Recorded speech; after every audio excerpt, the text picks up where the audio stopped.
I can still picture that moment with perfect clarity.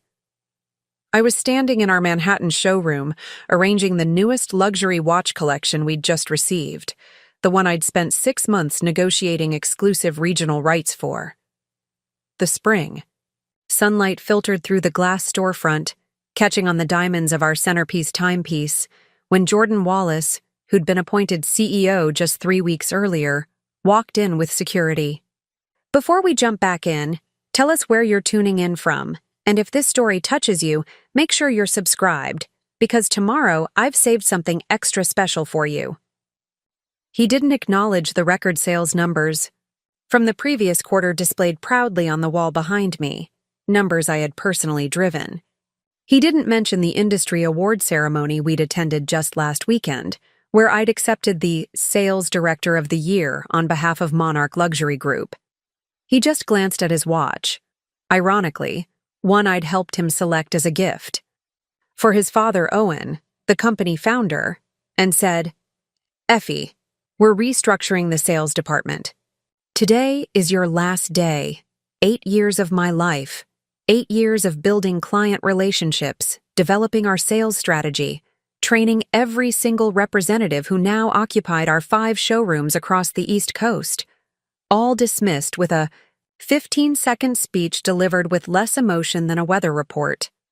The security guard, Marco, who'd always greeted me with a smile and coffee recommendation every morning, now stood awkwardly by Jordan's side, avoiding my eyes.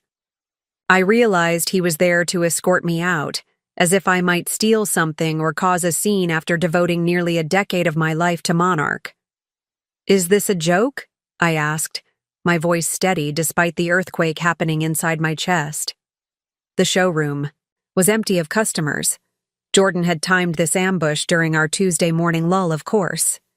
"It's a business decision," Jordan replied, straightening the lapel of his custom Brioni suit, a suit he'd purchased using the employee discount I'd arranged for executive staff. "The direction of the company is changing. We're moving toward a different clientele, a different approach. Different approach." The words echoed in my head as I stood perfectly still, the $86,000 watch still in my hand. Just last month, I'd presented our new demographic expansion strategy to the board. Jordan had sat silently through my presentation, occasionally typing on his phone. The board had approved my plan unanimously. We were set to implement it next quarter. "You'll receive 2 weeks severance," Jordan continued, checking his phone as if my dismissal was merely an inconvenient calendar item to cross off. "HR has prepared your paperwork. You can collect your personal items, but we'll need your badge, keys, and company devices before you leave." The showroom suddenly felt airless, like we were in a vacuum. Outside, New York City continued its Tuesday. Yellow. Cabs honking, pedestrians rushing past, life continuing while mine fractured into before and after. I carefully placed the watch back in its velvet display case, making sure it was positioned at the perfect angle to catch the light. Old habits. "My team?" I asked, thinking of Laurel, Dina, and the others I'd personally recruited and mentored. "Will remain," Jordan said. "Camilla Porter is taking over as Director of Sales, effective immediately. Camilla Porter, our newest hire from our competitor across town. 3 months with Monarch, and now she was taking my position, my team, my strategies, my client relationships." The pieces clicked into place with sickening clarity. "I see," I said. And I truly did see, perhaps for the first time, what had been happening since Owen Wallace had announced his retirement and handed the company to his son. I could have argued. I could have reminded Jordan that I had doubled our sales in the past 18 months when our competitors were struggling through the economic downturn. I could have pointed out that our client retention rate had risen from 68% to 94% under my leadership. I could have mentioned the 3 acquisition offers I'd personally fielded from larger luxury groups, all because of the sales infrastructure I'd built. Instead, I smiled. Not a forced corporate smile meant to mask hurt feelings, but a genuine one, the kind that comes with sudden, perfect clarity. "Of course," I said, removing my company badge from around my neck. I wish you luck with the restructuring. Jordan's expression flickered. Confusion, perhaps even disappointment. Had he expected tears? Pleading? A scene that would justify the security escort? I wouldn't give him the satisfaction. I walked to my office, a corner space I'd earned after bringing in the Callaway account 3 years ago. The glass walls offered no privacy as I took my personal photos from the desk, a small potted succulent that Laurel had given me for my birthday, and a leather portfolio gifted by a grateful client. Everything else, the sales reports, strategy documents, client files, all belonged to Monarch now. As I packed, I could see my team watching from their workstations. Dina was openly crying. Kent, my senior sales associate, stood with his arms crossed, face set in barely contained fury. Clive was on the phone, speaking rapidly while staring at me through the glass. I gave them a small nod as Marco waited by my door. The last item I collected was a small crystal paperweight, a gift from Owen Wallace himself after my first year when I'd exceeded my targets by 43%. To the woman who can sell sand in a desert, the attached note had read. I hesitated, then placed it in my bag. It was, after all, a personal gift. As Marco walked me to the elevator, the floor was silent. Not the busy, energetic hum of a luxury sales team preparing for the day, but the heavy silence of shock and disbelief. I kept my head high, my walk measured. The elevator doors opened. I'm sorry, Effie, Marco whispered as I stepped inside. This isn't right. Thank you, Marco, I replied. How's your daughter doing in college? He looked startled, then gave a sad smile. Made Dean's List this semester? I'm glad to hear it, I said as the doors began to close. Tell her congratulations from me. The last thing I saw before the brushed steel doors met was Jordan watching. From the hallway, his expression unreadable. In the quiet descent to the lobby, I checked my phone. 3 missed calls from Owen Wallace. So the founder hadn't known about his son's plans. Interesting. I didn't return the calls. As I walked through the marble-floored lobby, past the security desk where I'd greeted the night guards by name for 8 years, past the coffee cart where Miguel always prepared my latte before I even ordered it, reality began to sink in. I was unemployed. 8 years of building something from near nothing to industry leading, gone in a 15-second speech. Outside, spring in New York felt obscenely cheerful. I stood on the sidewalk, designer handbag containing the sparse remnants of my career at Monarch hanging from my shoulder, and took a deep breath of city air. For the first time in 8 years, I didn't immediately check my sales reports upon leaving the building. The habitual reach for my phone to review the morning numbers felt like a phantom limb. What now? The question floated in my mind as I flagged down a taxi. The practical part of me, the part that had risen from sales associate to director in record time, was already mentally updating my resume, listing potential contacts to network with. But another part, a quieter part I rarely acknowledged, whispered, wait. Just wait.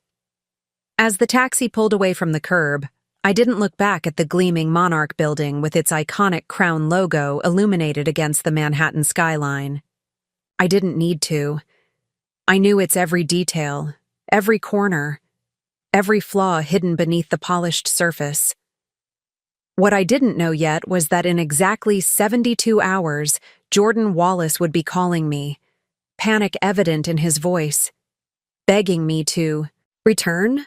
What I couldn't possibly predict was that his hasty decision, made to consolidate his power and elevate his allies, would set in motion the most dramatic reshaping of Monarch Luxury Group since its founding. But that's getting ahead of the story. First, I needed to go home and process what had just happened, and more importantly, decide who I wanted to be on the other side of it. Preparing and narrating this story took us a lot of time, so if you are enjoying it, subscribe to our channel. It means a lot to us.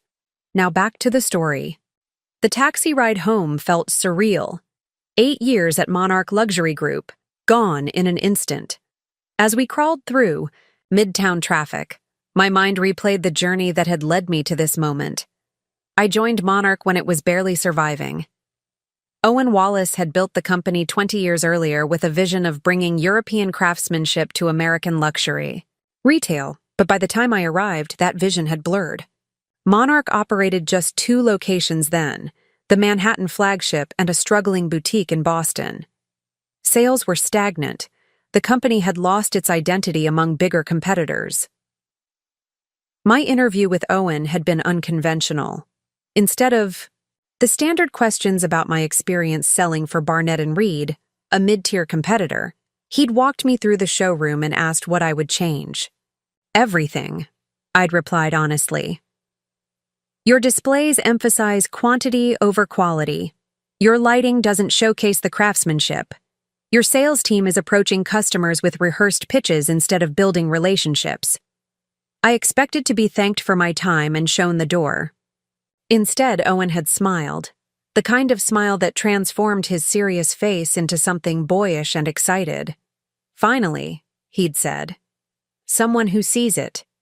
He hired me that day as a senior sales consultant. 6 months later, I was managing the Manhattan showroom. By the end of my second year, I was director of sales for both locations. That first year had been brutal. I completely redesigned our approach, focusing on the stories behind each timepiece. I trained the team to become experts, not just salespeople. We hosted exclusive events for select clients, creating experiences around the products instead of just selling them. The taxi slowed near Central Park, and I watched a young couple admiring the spring blooms. I remembered working through an entire spring 7 years ago, missing the cherry blossoms entirely while developing our first major campaign. The campaign that saved Monarch. We'd been down to our last financial quarter of runway when I convinced Owen to invest our remaining marketing budget in a strategy that targeted not the usual luxury market, but emerging tech entrepreneurs and finance prodigies, younger clients who had newly acquired wealth and were seeking to establish their status. These clients don't just want a luxury watch, I'd explained to a skeptical board. They want to feel they've been admitted to an exclusive club they've always admired from outside. The campaign had exceeded even my optimistic projections. Sales increased 62% in 3 months. We opened a third location in Chicago 18 months later, then Washington, D.C., then Miami. The taxi turned onto my street in the Upper West Side. The neighborhood was quieter than the commercial bustle of Fifth Avenue where Monarch's flagship gleamed. My apartment building was pre-war, elegant but not flashy, much like the personal style I'd cultivated for building client trust. Inside my apartment, I kicked off the Louboutins I'd worn to work every day for the past 3 years and poured myself a glass of the Bordeaux I'd been saving for a special occasion. Getting fired seemed to qualify. As I sank into my sofa, the reality of the day crashed over me. My phone buzzed again. Owen Wallace, trying for the 4th time. I silenced it. On my coffee table sat the industry award I'd received just days ago. Sales Director of the Year. The ceremony had been a triumph, with Owen beaming proudly as I accepted it. Jordan had been there too, standing at the back of the room, expression unreadable. Jordan. The founder's son had always been on the periphery of Monarch, occasionally dropping by the office between extended vacations and half-hearted ventures of his own. When Owen announced his retirement 3 months ago, the appointment of Jordan as CEO had sent shockwaves through the company. He needs this, Owen had told me privately. A chance to prove himself. I'd nodded diplomatically, but we both knew Jordan had never shown any genuine interest in the business. What he did show interest in was Camilla Porter, whom he'd personally recruited from our competitor after meeting her at an industry cocktail party. My phone lit up with a text from Dina. The entire sales floor is in shock. Jordan won't tell us anything. What's happening? I hesitated, then replied, strategic differences. You'll be fine. Trust your training. Professional to the end, even as my insides churned with a mixture of anger and disbelief. I took another sip of wine and let my gaze drift to the wall where I'd hung the first advertisement from my rebranding campaign. The image showed a Monarch timepiece against a backdrop of Manhattan at dawn, for those who make every second count.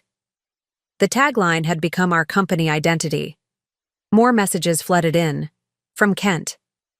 This is Bulls. Half the team is talking about walking out. From Laurel. Camilla's already moving into your office. Jordan's giving her access to your client portfolio. My client portfolio. The relationships I'd cultivated for years. The high net worth individuals who purchased from Monarch not because of the brand name, but because they trusted my expertise. Clients who called me directly when they needed anniversary gifts or celebration purchases. My laptop sat on the desk in my home office. I should open it, start updating my resume, reach out to contacts in the industry. That's what the practical Effie would do.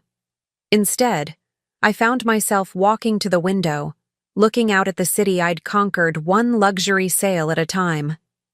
I thought about the Stevenson account, a finance mogul who had purchased over $2 million in timepieces in the past 3 years, all because I remembered his wife preferred vintage-inspired designs.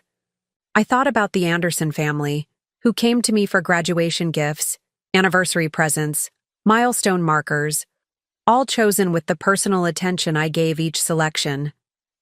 These weren't just sales, they were relationships, trust built over years.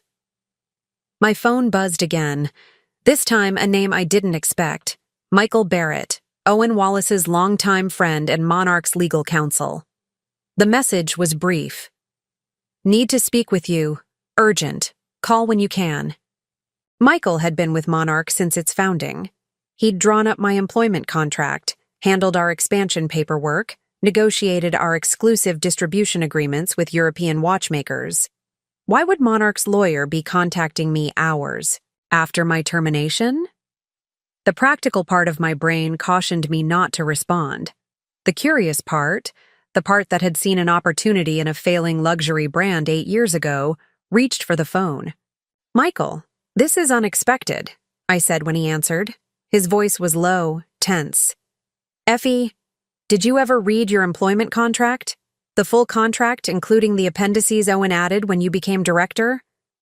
Of course, I replied automatically. Though in truth, I'd skimmed the legal sections, focusing on compensation terms and performance bonuses.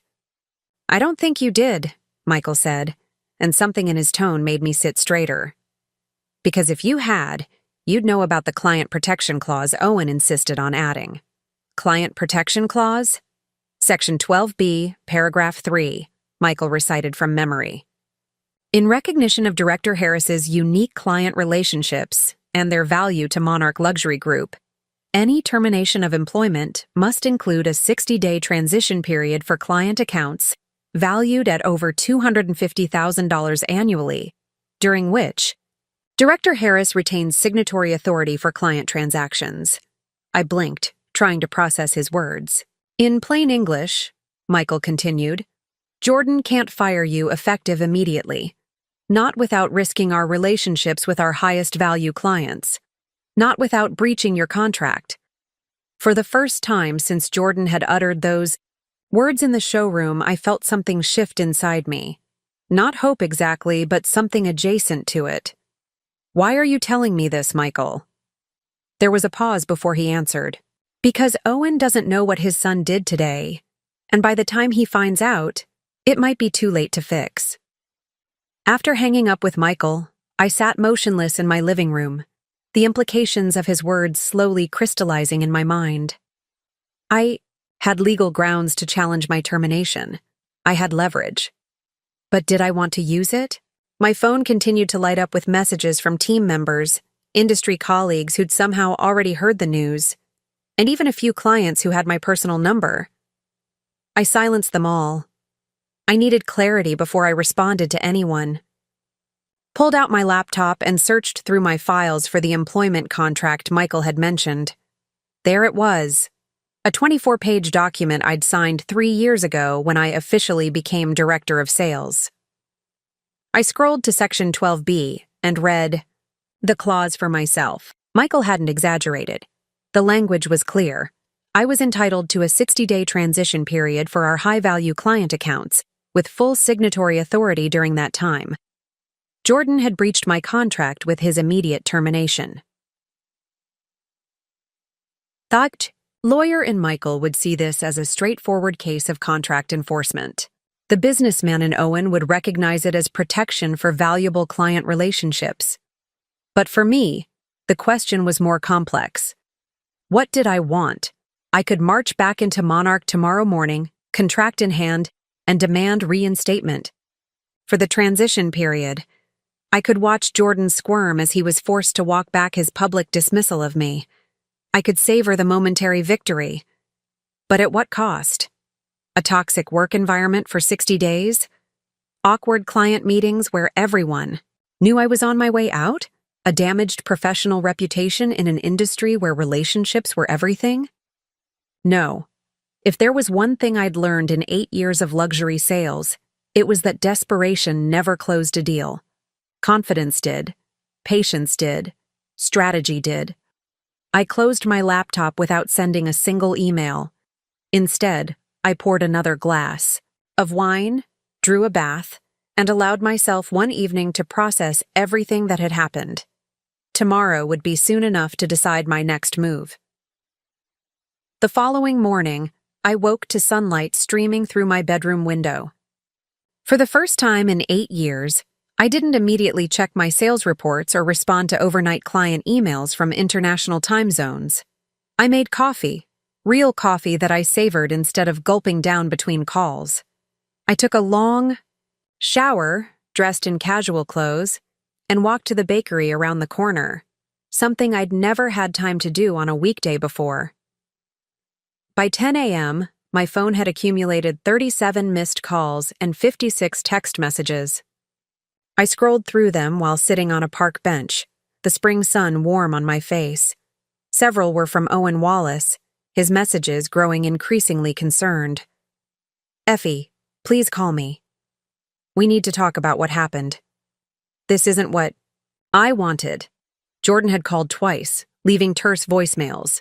"We should discuss your exit package. Call me back to arrange the transfer of your client files." Dina had sent a group photo of the sales team at their regular morning meeting, all wearing black as if in mourning. Kent had texted that 3 clients had already called asking specifically for me. Clive reported that the Daniels account, worth over $800,000 annually, had canceled their appointment upon learning I wouldn't be there. The most interesting message came from Camilla Porter herself. "I think we should talk." This transition wasn't my idea. I read it twice, intrigued by the hint of distance she was placing between herself and Jordan's decision. Smart move on her part. What struck me most as I scrolled through the messages was my own emotional response, or, rather, the lack of one. Yesterday I'd been in shock. Today I felt strangely calm, almost detached. The anger I expected to feel had transformed into something more useful: clarity. I decided to respond to exactly one message, Michael's, asking if I'd had time to review the contract language he'd mentioned. "I've reviewed it," I wrote. "Thank you for bringing it to my attention. I'm considering my options and will be in touch." Then I silenced my phone again and spent the day doing something I hadn't done in years. Nothing. I walked through the Metropolitan Museum of Art, lingering in the antiquities section where timepieces from centuries past were displayed behind glass. I ate lunch at a small cafe where no one knew me as Effie from Monarch. I bought a novel from a bookstore and read the first 3 chapters on a park bench. By evening, I felt more like myself than I had in years. Not Effie Harris, sales director, but just Effie. The woman who had once been passionate about art history before discovering her talent for luxury sales. The woman who could spend an hour admiring the craftsmanship of a single watch movement. The woman who had been gradually disappearing beneath sales targets and client meetings. When I finally returned to my apartment and checked my messages again, one stood out from the dozens that had accumulated throughout the day. It was from Teresa Daniels, wife of Richard Daniels, our $800,000 annual client. Effie, Richard is furious about your departure from Monarch. He's canceled all future purchases with them. He asked me to reach out personally. We'd like to meet with you whenever you're ready. This isn't about watches anymore. It's about loyalty. I read the message 3 times, my mind working through the implications. The Daniels weren't just any clients.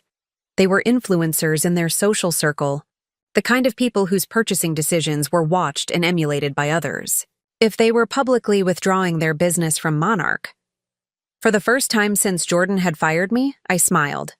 Not the polite, professional smile I'd given him in the showroom, but a genuine one that reached my eyes. I didn't respond to Teresa immediately. Instead, I opened my laptop and created 2 documents, a spreadsheet listing my top 20 client relationships with annual purchase values, and a simple, elegant letter. The letter wasn't angry or accusatory. It didn't mention my firing or Jordan Wallace. It simply stated, "Dear valued client, after 8 wonderful years, I am writing to inform you that I am no longer with Monarch Luxury Group. It has been my sincere pleasure to assist you with your timepiece selections over the years, and I am deeply grateful for the trust you've placed in me. While I consider my next professional chapter, I would be delighted to remain in contact. My personal email is below should you wish to reach me for any reason. With warmest regards and appreciation, Effie Harris." I didn't send it, not yet, but I had it ready. That night, I slept better than I had in years, without the constant ping of client messages or the weight of sales projections hanging over me. Whatever happened next, I would face it on my terms, not as a desperate ex-employee, but as a professional who knew her value. On the morning of the 2nd day after my termination, I finally answered a call from Owen Wallace. "Effie," he said, immediately, his voice heavy with regret. "I've just returned from my medical appointments to complete chaos. What has happened?" "I think you know what happened, Owen," I replied, keeping my voice even. "Your son fired me without cause or notice." There was a long pause before he spoke again. "I didn't authorize this. I was away for scheduled medical tests. Jordan was supposed to maintain operations, not make executive decisions about key personnel. Nevertheless, he did." "Michael told me about the contract clause," Owen continued. "You're entitled to—" "I know what I'm entitled to," I interrupted gently. "The question is what I want." Another pause. "And what do you want, Effie?" I took a deep breath. "Right now, I want to take a few days to consider my options, all of them, without pressure or panic from Monarch." "Of course," Owen said quickly. "Take all the time you need. But Effie, you should know that the Daniels account isn't the only one we've lost. Henderson called this morning. So did the Whitman Group. They're all asking for you specifically." Closed my eyes briefly, absorbing this information without visible reaction, though Owen couldn't see me through the phone. "I'm not surprised," I said finally. "These relationships were built on trust and personal attention. They can't be transferred, like inventory." "I know that," Owen replied, frustration evident in his voice. "Jordan is learning that lesson rather painfully right now." I said nothing, waiting. "I'd like to meet with you," he continued. "Not here at the office, somewhere neutral, to discuss how we move forward." "I'll think about it," I said, then added, "Goodbye, Owen," and ended the call before he could respond. I set my phone down on the kitchen counter and gazed out at the Manhattan skyline. The next move was mine, and for the first time since joining Monarch Luxury Group, I had the luxury of time to make it carefully, deliberately, and entirely on my own terms. By the afternoon of the 2nd day after my termination, I'd established a temporary office at my dining room table. 3 notebooks lay open before me, one for client notes, one for industry contacts and opportunities, and one for thoughts about Monarch. My laptop displayed the growing list of messages from clients, each more concerned than the last. I'd begun sorting clients into categories: those with genuine personal connections who would likely follow me anywhere, those loyal to the Monarch brand regardless of who served them, and those in between who might be swayed either way, depending on how the situation unfolded. The Daniels family was clearly in the first category. So were the Whitmans and Hendersons. Together, these 3 relationships represented nearly $2.4 million in annual sales, almost 18% of Monarch's Manhattan showroom revenue. And they were just the beginning. As I worked, I thought about Jordan Wallace. I'd never disliked him before his father's retirement. He'd been a harmless presence on the periphery of the company, showing up at holiday parties, occasionally dropping by the showroom to use his discount. I'd even helped him select gifts for girlfriends over the years. He had always been polite, if somewhat detached. Certainly nothing in our prior interactions had suggested the cold dismissal he'd delivered. 2 days ago, what had changed? The obvious answer was power. Once he held it, he'd shown his true colors. But something didn't quite fit. Jordan wasn't stupid, entitled perhaps, but not lacking in basic intelligence. He must have known that firing the director of sales who had doubled company revenue would have consequences. So why do it? I picked up my phone and scrolled to a name I hadn't contacted yet. Laurel Davis, my assistant for the past 3 years, and the person who knew more about the inner workings of our office than anyone. Effie, she answered immediately, her voice hushed. Are you okay?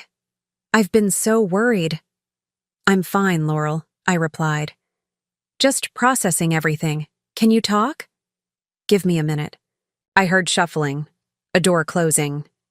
I'm in the supply closet. It's the only place without glass walls. Jordan's had Camilla shadowing me all day, trying to understand your client management system. How's that going for her? I couldn't help asking. Laurel gave a short, quiet laugh. About as well as you'd expect. You didn't exactly leave a user manual for your personalized approach to client relationships. No, I agreed. I didn't. The Stevenson meeting was a disaster this morning, Laurel continued. Mr. Stevenson took one look at Camilla and asked where you were. When she explained you were no longer with the company, he walked out, said he'd be in touch when you landed somewhere worthy of his business. I made a note next to Stevenson's name in my client notebook. Jordan must be thrilled, I said mildly. He's in full panic mode. He's been locked in his office making calls since noon.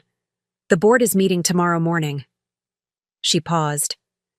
Effie, what happened? Why did he fire you? So suddenly? This was the question I'd been asking myself for 2 days. That's actually why I'm calling. Did you notice anything unusual in the days before it happened? Any meetings, conversations, changes in behavior? Laurel was silent for a moment, thinking. Well, Camilla was in his office a lot, but that's been happening since she arrived. Oh, there was that meeting with the Morgan Brothers representative last week? I frowned. Morgan Brothers? The investment group? Yes, Jordan met with their VP of acquisitions. Very hush-hush. I only know because I had to clear his schedule and order. Lunch. The meeting ran long, almost 4 hours. My mind raced. Morgan Brothers was known for acquiring luxury brands, streamlining their operations, often through aggressive staff reductions, and flipping them for profit. They'd approached Owen 3 years ago, and he'd flatly refused their offer. Did Owen know about this meeting? I asked. I don't think so. It was while he was at Mayo Clinic for his tests. A picture was beginning to form, still blurry around the edges but with a distinct shape. One more thing, I said. Do you remember that market expansion proposal I submitted last month? The one the board approved unanimously? Of course. The Targeted demographic extension to younger tech entrepreneurs in emerging markets. You'd been working on it for months. Has anyone mentioned it since I left? Has Jordan discussed implementation? No, Laurel said slowly. In fact, he told the team this morning that Monarch would be returning to its roots with a focus on traditional luxury clients. He specifically mentioned moving away from the newer markets you developed. The picture sharpened further. Interesting, I murmured. Effie. Laurel's voice dropped even lower. There's something else. I wasn't supposed to see it, but a document was left in the copier yesterday. It looked like a preliminary term sheet. From Morgan Brothers. My breath caught. Are you sure? Positive. Their logo was on the letterhead. I only saw the first page before Camilla snatched it up, but it mentioned something about streamlining, operations, and returning to core brand identity. Everything clicked into place with stunning clarity. Jordan wasn't just replacing me with Camilla on a whim. He was preparing Monarch for acquisition. My client relationships, my expansion strategies, my influence with the board, all would have presented obstacles to a quick sale. So I had to go immediately and without warning before I could rally support or protection. Laurel, you've been incredibly helpful, I said. But I need you to promise me something. Don't mention this call to anyone, and don't do anything differently at work. Just watch and listen. Of course, she agreed. But Effie, what are you going to do? I looked down at my notebooks, at the meticulous records of clients and relationships I'd built over 8 years. I'm going to take some time to think, I said. And then I'm going to make a decision that's right for me. Not for Monarch, not for Jordan, not for Owen. For me. After we hung up, I stood and walked to my window, watching the rhythm of the city below. People rushing to meetings, hailing cabs, living their lives oblivious to the corporate drama unfolding in luxury showrooms and boardrooms. For 8 years, I'd given everything to Monarch. Holidays, weekends, relationships, all sacrificed for the company's growth. I'd believed I was building something lasting, something valuable. And perhaps I had been, just not in the way I thought. I hadn't built Monarch's success. I'd built my own reputation, my own relationships, my own expertise. The company had merely been the vessel for my talents, and vessels could be changed. That evening, I did something I hadn't done since joining Monarch. I called my younger sister. Effie? Camilla answered, surprised. It's been forever. Is everything okay? Actually, no, I admitted. I lost my job. What? But you're their star. The Golden Goose? What happened? I gave her the condensed version, feeling a strange relief in speaking the words aloud to someone completely removed from the luxury watch industry. That's terrible, she said when I finished. But also, maybe it's not. What do you mean? Effie, I've seen you twice in the past 3 years. Both times you were exhausted, checking your phone constantly, talking about client emergencies. When was the last time you took a real vacation, or went on a date, or did anything just because it made you happy? Her questions hit me with unexpected force. When was the last time? I don't know, I admitted quietly.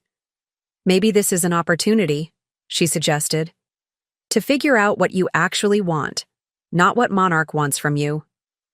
After we hung up, I poured a glass of wine and returned to my dining room table. Looking at my notebooks with fresh eyes, I realized I'd been approaching this all wrong. I'd been thinking like a sales director trying to salvage her position or leverage her assets. I needed to think like Effie Harris, a woman at a crossroads. What did I truly want? To return to Monarch and the grueling schedule that came with it? To join a competitor and essentially recreate my current life with a different logo? To start something new entirely? For the first time, I allowed myself to consider options beyond the luxury watch industry. I'd always loved art history before, stumbling into sales. I'd once dreamed of curating museum collections or working in art restoration. The thought sent an unexpected thrill through me. a reminder of passion long buried under commission structures and sales targets. But I couldn't deny that I was exceptionally good at what I did. My client relationships were genuine. I took pride in matching people with timepieces that would become family heirlooms, marking significant moments in their lives. That connection wasn't something I was ready to abandon entirely. As night fell over Manhattan, I made a decision. I wouldn't react immediately to Jordan's firing or Owen's attempts at reconciliation. I would take the time this unexpected freedom had given me to carefully consider not just my next move, but my next several moves, like a chess player thinking 5 steps ahead. Jordan Wallace had made the first move, impulsive and poorly calculated. Now it was my turn, and I intended to make it count. I closed my notebooks and went to bed, sleeping peacefully for the 3rd night in a row, something that would have been impossible during my tenure at Monarch. In the morning, the real work would begin. On the morning of the 3rd day after my termination, I woke to a text from Michael Barrett. Owen called emergency board meeting. 8 a.m., things escalating quickly. I made coffee and checked my email. 3 more high-value clients had written overnight, all expressing dismay at my departure and requesting my new contact information. I added them to my growing list but didn't respond yet. Timing would be everything. At 9:17 a.m., Laurel texted, "Board meeting over. Jordan looks shaken. Owen taking meetings in main conference room all day." I smiled slightly. The first tremors were being felt. At 9:45 a.m., my phone rang with a number I didn't recognize. I almost declined it, but something made me answer. Effie Harris speaking. "Ms. Harris, this is Victor Morgan of Morgan Brothers Investment Group." My pulse quickened, but I kept my voice neutral. "Mr. Morgan, this is unexpected." "I imagine it is," he replied, his voice carrying the practiced smoothness of someone accustomed to high-stakes negotiations. "I hope I'm not interrupting your morning." "Not at all. How can I help you?" "I believe we may be able to help each other," he said. "I understand you're no longer with Monarch Luxury Group." News travels fast in this industry. "It does when key players make unexpected moves," he agreed, "particularly when those players are responsible for doubling company revenue in challenging market conditions." I said nothing, waiting. "Ms. Harris, I'll be direct. Morgan Brothers has been interested in Monarch for some time. We're currently in preliminary discussions with Jordan Wallace about a potential acquisition." "How interesting," I said mildly, though my mind was racing. "And does Owen Wallace know about these discussions?" A slight pause. "My understanding is that Mr. Wallace Sr. is stepping back from operations due to health concerns." Translation? Jordan was moving forward without his father's knowledge or approval. "I see," I said. "And how exactly do you think we might help each other, Mr. Morgan?" "We've done our due diligence on Monarch," Victor continued. "You've been the driving force behind their growth for years. The client relationships, the market expansion, the brand repositioning, that was all you. Jordan Wallace is, well, let's just say we recognize the difference between inherited position and earned expertise." "Flattering, but still doesn't answer my question."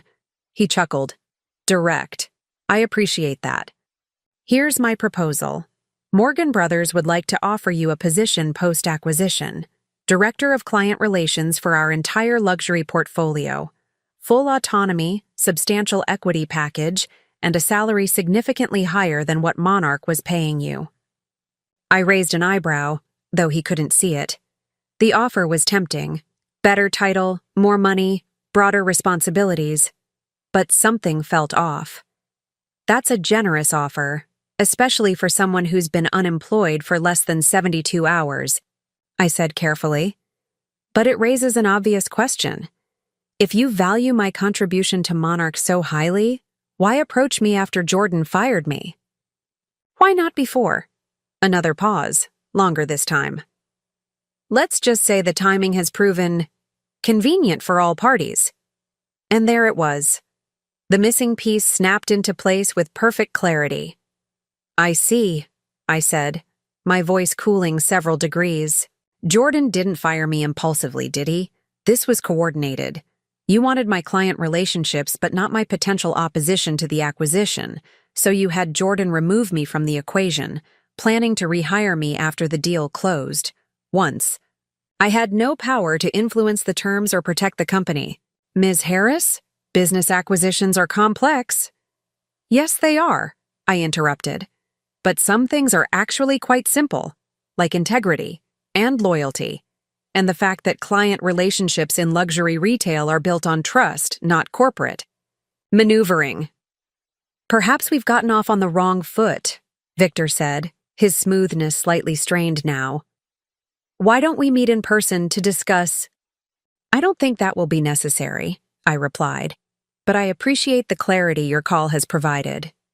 Good day, Mr. Morgan. I ended the call and sat back in my chair, a strange calm settling over me.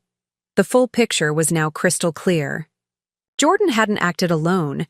He'd been working with Morgan Brothers all along, setting up a deal that would likely earn him a handsome payout while transferring control of his father's legacy to corporate raiders known for stripping companies down to their most profitable elements.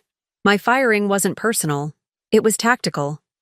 They needed me out of the way to execute their plan, then back on board to maintain the client relationships once the deal was done. They had underestimated me spectacularly. I opened my laptop and began drafting 3 emails. The first was to Michael Barrett. Michael, I've just received a very interesting call from Victor Morgan of Morgan Brothers Investment Group, offering me a position post-acquisition of Monarch. It appears Jordan's decision to terminate me was coordinated with their acquisition strategy. I thought Owen might find this information relevant to today's meetings.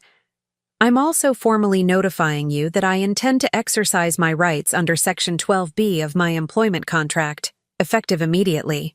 Please prepare the necessary documentation to reinstate my signatory authority for client accounts as specified in the contract. Best regards, Effie Harris. The second email was to Owen Wallace. Owen, I hope your medical tests went well. I'm reaching out because I've received concerning information regarding Morgan Brothers' interest in Monarch, specifically their coordination with Jordan regarding my termination. I've instructed Michael to brief you on the details. I'm also exercising my contractual right to manage client transitions, per Section 12B of my employment agreement. I'm open to meeting tomorrow to discuss Monarch's future and my role in it, should you wish to do so. Regards, Effie. The third email, I drafted but didn't send. It was addressed to my top 20 clients, informing them of my contract provision and my return to manage their accounts during a transition period. That email was my nuclear option, one I hoped I wouldn't need to, but had ready nonetheless. I sent the first 2 emails, then made another cup of coffee. By the time I returned to my laptop, Michael had already responded. Effie, this information is extremely troubling but not entirely surprising. I've been concerned about Jordan's activities since Owen stepped back for medical leave. I've already notified HR about your contract provision and am preparing the formal documentation. Given these new developments with Morgan Brothers, I believe Owen will want to expedite your return. I'll call you later today after I've spoken with him. Michael. I closed my laptop and walked to the window, gazing out at the city. For 8 years, I'd been focused on building Monarch's success, believing I was securing my own future in the process. Now I realized that the true power had never been in my title or office, but in the relationships I'd built and the trust I'd earned. My phone buzzed with a text from Laurel. Something big happening. Owen just called Jordan and Camilla into his office, closed the blinds. Security has been called to the building. I set my phone down without replying. The wheels were in motion now. Less than an hour later, my phone rang. Owen Wallace. Effie, he said when I answered, his voice grave. We need to talk. How soon can you come to the office? I can be there in an hour, I replied. Good. Use the executive entrance. Michael will meet you. Owen, I said before he could hang up. Just to be clear, am I coming as a terminated employee exercising contract rights? Or are we discussing something else entirely? There was a pause, then a heavy sigh. You're coming as the person who might save this company from my son's catastrophic mistake. We're not just discussing your client transition period, Effie. We're discussing Monarch's future leadership. A rush of adrenaline coursed through me. This was more than I'd anticipated. I'll be there in an hour, I confirmed, and ended the call. Dressed carefully, not in my usual sales director attire, but in a power suit I reserved for major client presentations. As I fastened my mother's vintage Cartier watch around my wrist, the only luxury timepiece I owned before joining Monarch, I felt a sense of coming full circle.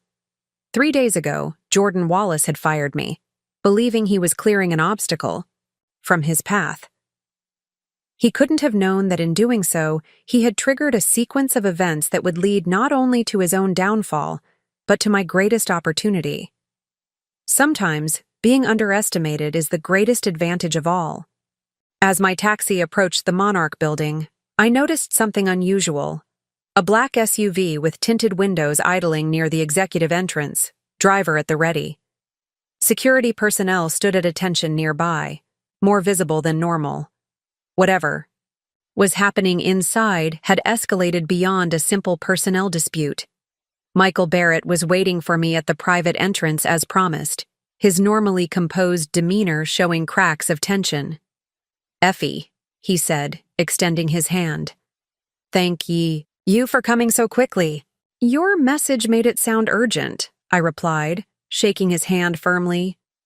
He guided me toward the executive elevator, the one I rarely use despite my director status, preferring to walk the sales floor and engage with my team. The situation has deteriorated rapidly since this morning, he explained as the elevator doors closed. After your email about Morgan Brothers, Owen made some calls. It appears Jordan has been in talks with them for nearly 2 months, completely unauthorized. That doesn't surprise me, I said. But I imagine Owen took it poorly. Michael's expression tightened. That would be an understatement. When confronted, Jordan admitted he'd been promised a substantial payout and a 3-year consulting contract if the acquisition went through. And Camilla was aware of the plan. Morgan Brothers had already offered her a position managing what would remain of the sales team after their planned downsizing. The elevator doors opened onto the executive floor, and immediately I sensed the different atmosphere. The normal bustle of assistants and executives was gone, replaced by an eerie quiet. Several office doors were closed, unusual in a space designed with glass walls for transparency. Where is everyone? I asked. Owen sent most of the executive team home after the confrontation with Jordan. He wanted to minimize witnesses and speculation. Michael lowered his voice. There was shouting. Things were said that can't be unsaid. He led me toward Owen's corner office, but as we approached, I noticed the lights were off. We're meeting in the boardroom, Michael clarified, turning left down another hallway. When we entered the large conference room, I was surprised to find only Owen sitting at the far end of the table that normally seated 20 board members.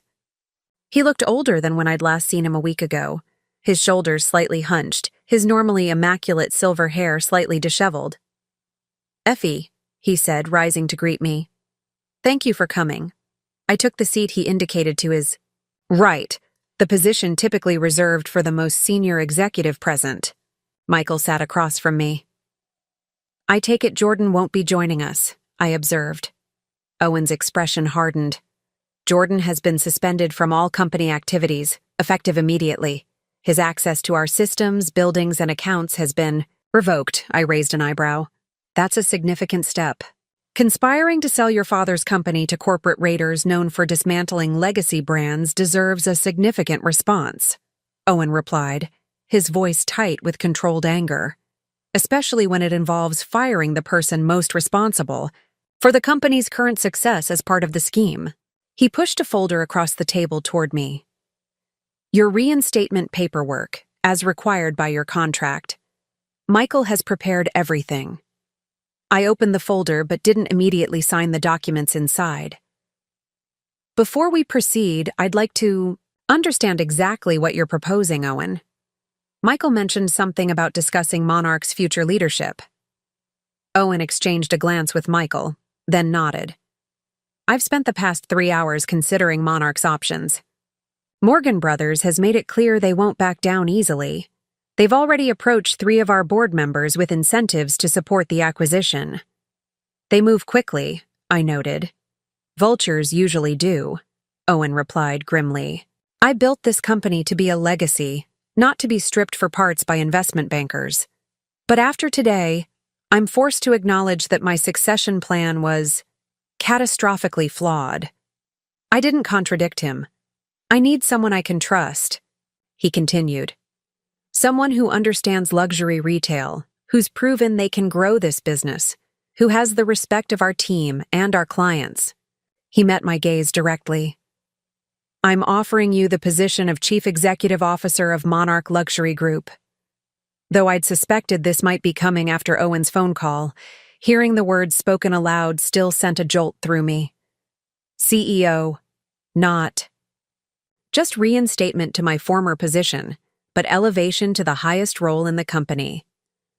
That's a significant promotion, I said carefully. What about your retirement? Your health concerns? My health is stable for now, Owen said. The tests confirmed what my doctors suspected. I need to reduce stress and delegate more, but I'm not at death's door. I'll remain as chairman of the board, focusing on our European partnerships and long-term strategy, while you handle day-to-day operations and growth. I considered his words carefully. The offer was extraordinary. Everything I'd worked toward for years, presented on a silver platter in the most unexpected circumstances.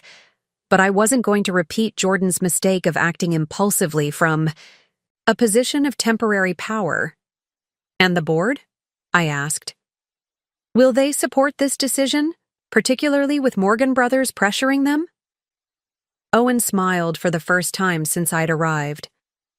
I still control 51% of Monarch's voting shares. The board can advise, but they can't block this appointment. And Jordan? I pressed. What happens with him? Owen's smile faded. He'll retain his shares as my son, but he'll have no operational role in the company. His actions have consequences. I nodded slowly, weighing my next words carefully.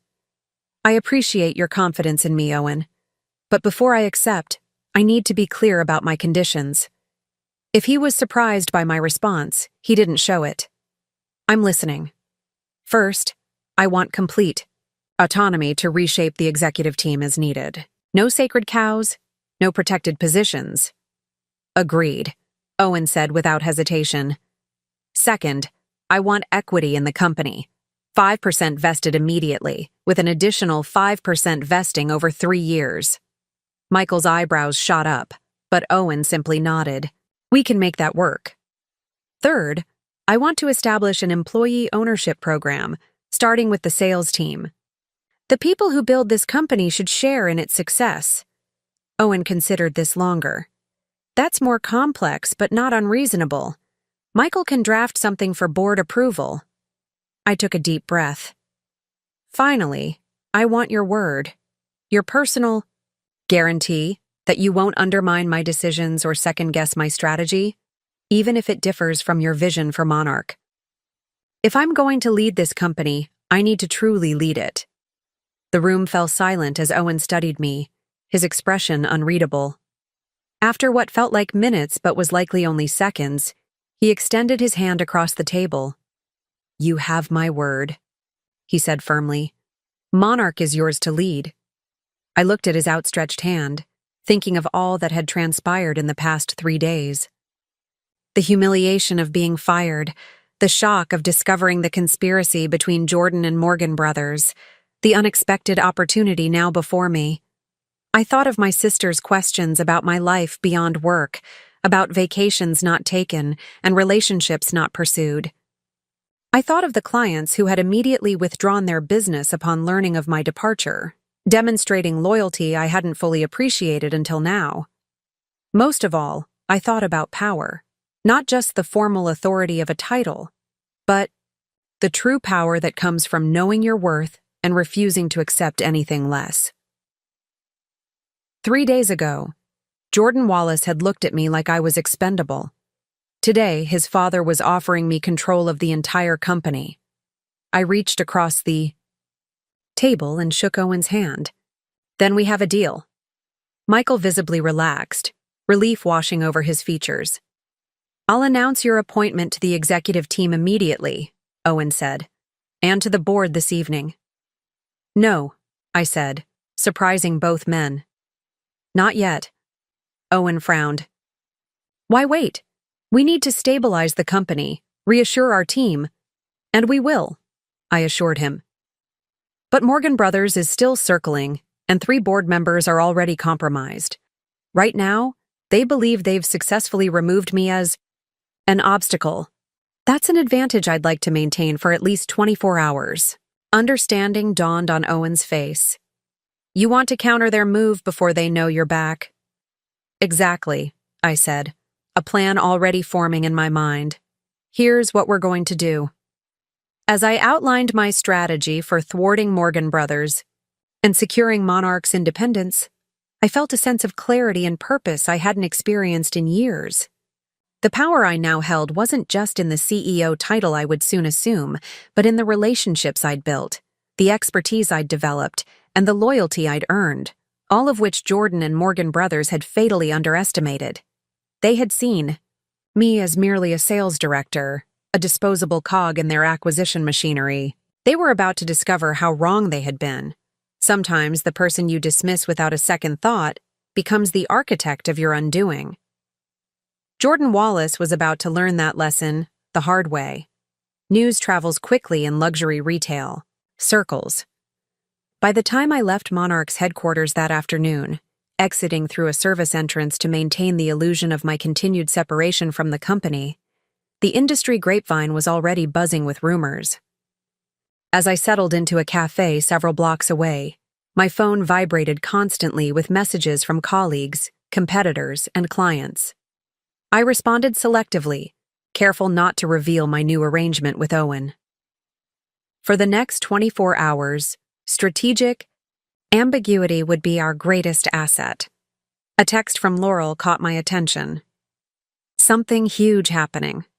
Jordan escorted out by security. Camilla in tears in the bathroom. Executive floor on lockdown. What's going on? I replied simply, interesting developments. Keep watching. Trust me. At 3:15 p.m., Kent called. I answered, curious about what was happening on the sales floor. Effie, he said immediately, his voice hushed but excited. You won't believe what's happening here. Total chaos. Tell me, I said, sipping my cappuccino. Jordan was just marched out by security. Didn't even get to pack his things. Rumor is he tried to access the client database after being explicitly told not to. Kent paused, then added, and get this, Camilla's been locked out of your office. It came up and changed the passcodes right in front of everyone. That sounds dramatic, I commented neutrally. It's insane. Half the team thinks the company is imploding, the other half is speculating about a hostile takeover. His voice dropped further. There's also a rumor that the Stevenson account, Henderson Group, and at least 4 other major clients all threatened to pull their business this morning. Collectively, they represent something like 30% of our annual revenue. I smiled slightly. The client exodus had begun even faster than I'd anticipated. How strange, I said mildly. Effie, Kent said, frustration evident in his tone. You know, something. This can't be coincidence. Jordan fires you. 3 days later, he's escorted out while our biggest clients are threatening to walk. What's really going on? Kent, I appreciate your loyalty these past years, I said carefully. Right. Now, the best thing you can do is keep the sales team calm and focused. Tell them to maintain normal operations and refer any unusual client questions to Michael Barrett's office. So there is a plan, he pressed. There's always a plan, I replied. Trust the process. After ending the call, I checked my watch. 4 more hours until Owen's emergency board meeting, where he would inform them of Jordan's suspension and the Morgan brothers' situation, but not yet of my new position. That revelation would come tomorrow, after we'd secured our position against the acquisition attempt. I pulled out my laptop and opened a secured document Michael had sent. A complete list of Monarch's board members with notes on their loyalties, financial situations, and voting history. We knew 3 had already been approached by Morgan brothers, but we needed to ensure the others remained firmly on our side.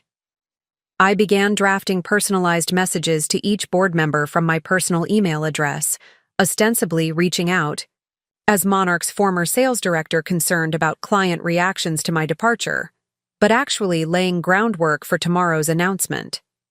To Bernard Franklin, our longest-serving board member who had been with Owen since the beginning. Bernard, I'm reaching out personally given our long history of collaboration. While my departure from Monarch was unexpected, my concern for the company's legacy and client relationships remains.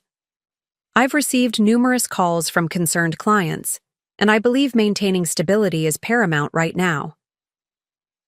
To Diane Mercer, who had initially advocated for my promotion to sales director years ago.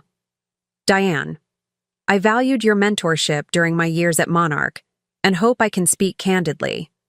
Several significant clients have reached out expressing concern about recent changes. While I'm no longer with the company, I believe there may be ways to mitigate potential disruption. Each message was carefully calibrated to the individual's priorities and concerns, subtly reinforcing the value I had brought to Monarch without explicitly mentioning my impending return or the Morgan brothers' situation. As I worked, my phone rang again, a number I recognized as Victor Morgan's. I answered, curious about his next move. Ms. Harris, he began without preamble, we should talk again. The situation at Monarch has evolved since our conversation this morning. Has it? I replied, keeping my tone neutral. Yes, he said, a new edge in his voice. It appears Owen Wallace has returned in a more active capacity than anticipated. Our discussions with Jordan have been temporarily paused. How unfortunate for you. Victor's laugh held no humor. This is merely a delay, Ms. Harris. Owen is 68 years old with health concerns. He cannot run Monarch indefinitely, and Jordan has made his intentions clear. The outcome is inevitable. Nothing in business is inevitable, Mr. Morgan, I replied. That's what makes it interesting. True, he conceded, which is why I'd like to improve our offer to you. Whatever Owen has promised to bring you back, and I suspect he's already reached out, we can exceed it, substantially. So Morgan brothers had already deduced that Owen would try to bring me back. They were well informed, if not entirely accurate. What makes you think Owen has made me an offer? I asked. Because it's the obvious counter-move, Victor said dismissively. You control too many client relationships to leave in play. But whatever temporary role he's offering, it can't compare to what we're prepared to provide. True leadership across our entire luxury portfolio, with resources and growth potential. Monarch can't match as a standalone company. I let a moment of silence stretch, as if considering his words. I appreciate your candor, Mr. Morgan, I finally said. But I learned something valuable 3 days ago when Jordan fired me. The importance of working with people of integrity. I'll consider your offer and be in touch. Before he could respond, I ended the call, smiling to myself. Let him think I was weighing my options. The uncertainty would keep Morgan brothers from making any drastic moves before tomorrow. At 4:30 p.m., another unexpected call came through. Teresa Daniels, wife of Richard Daniels, our $800,000 annual client. Effie, she said warmly when I answered. I hope I'm not interrupting. Not at all, Teresa. It's lovely to hear from you. We've been so concerned since learning of your departure from Monarch, she continued. Richard spoke with Owen Wallace this morning. Quite forcefully, I might. He made it clear that our family's business with Monarch was contingent on your involvement. That's extremely kind, I said, genuinely touched. Your loyalty means a great deal to me. It's not just loyalty, Effie. It's recognition of value. That young woman they tried to replace you with, Camilla, she contacted Richard yesterday. Tried to schedule a lunch, offered a private showing of pieces that just arrived from Geneva. As if we care about the watches themselves more than the relationship and expertise you provide. I smiled, imagining Camilla's approach. She wasn't wrong to reach out quickly, but she had fundamentally misunderstood the nature of high-net-worth client relationships. They weren't transactional. They were built on trust, discretion, and genuine connection. Teresa, I may have some news for you soon, I said. But for now, I'd ask for your patience for just one more day. Intriguing, she replied, curiosity evident in her voice. Richard will be pleased to hear there are developments. We've actually put our anniversary timepiece purchase on hold. It would have been our largest acquisition yet. Nearly $2 million. My eyebrows raised. The Daniels had been considering their most significant purchase to date, and Jordan's actions had placed it in jeopardy, another consequence he hadn't anticipated. After finishing my call with Teresa, I checked my email to find responses already coming in from board members, cautious, curious, concerned. The seeds had been planted. At 5:45 p.m., Michael texted, "Board meeting in 15. Key documents prepared per your strategy. We'll update afterward." I sent a quick acknowledgement, then closed my laptop. The pieces were in motion. By this time tomorrow, Monarch would have a new CEO, and Morgan Brothers would be facing a very different landscape than they had anticipated. My phone buzzed one final time that evening, a message from an unknown number. "This isn't over. You have no idea what you're up against." J. Jordan Wallace making threats from the sidelines. 3 days ago, such a message might have unsettled me. Now it merely confirmed what I already knew.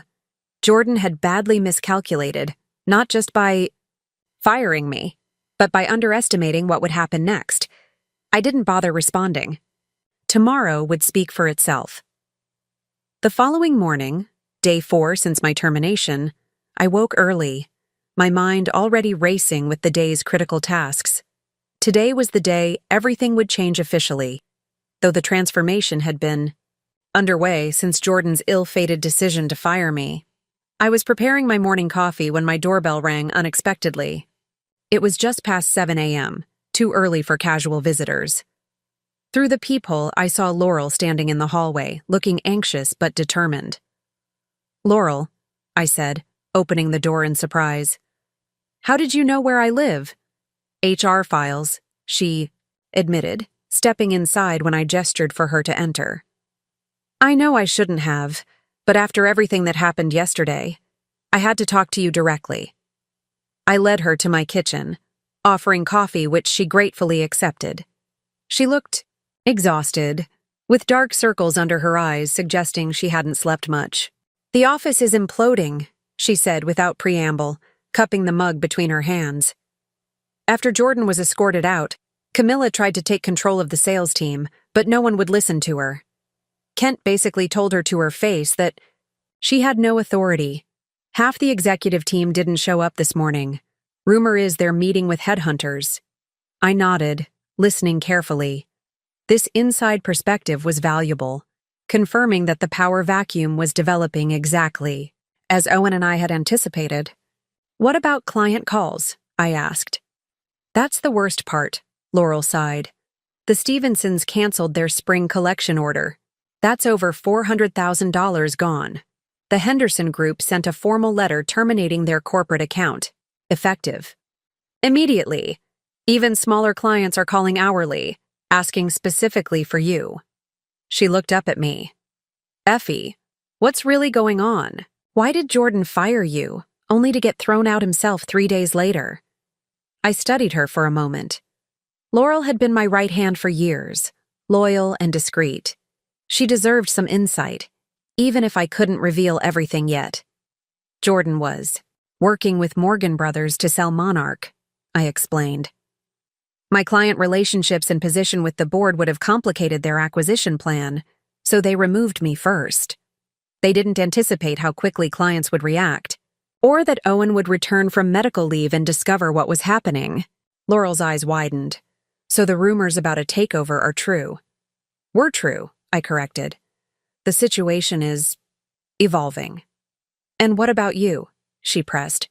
Are you coming back? Everyone's asking, but no one seems to know anything concrete. I smiled slightly. That's by design. For now, let's just say that my separation from Monarch was shorter than Jordan intended. Laurel studied my expression, then her own face brightened with realization. You're already back, aren't you? Behind the scenes? Let's just say I've been in discussions with Owen about Monarch's future leadership. She sat back, processing this information. That explains why Michael Barrett locked your office yesterday and had IT reset all the security protocols. They're preparing for your return. She paused, then asked more hesitantly, At what level? The question was direct, but I appreciated her perception. That will be announced officially later today. Laurel nodded slowly, connecting the dots. It must be significant if it's being handled this carefully. She took another sip of coffee, then added, You should know something else. After Jordan left, Camilla tried to access your client files, the detailed notes and personal information you kept on each relationship. It blocked her, saying they needed executive authorization. This was new information. How did she respond? She was furious.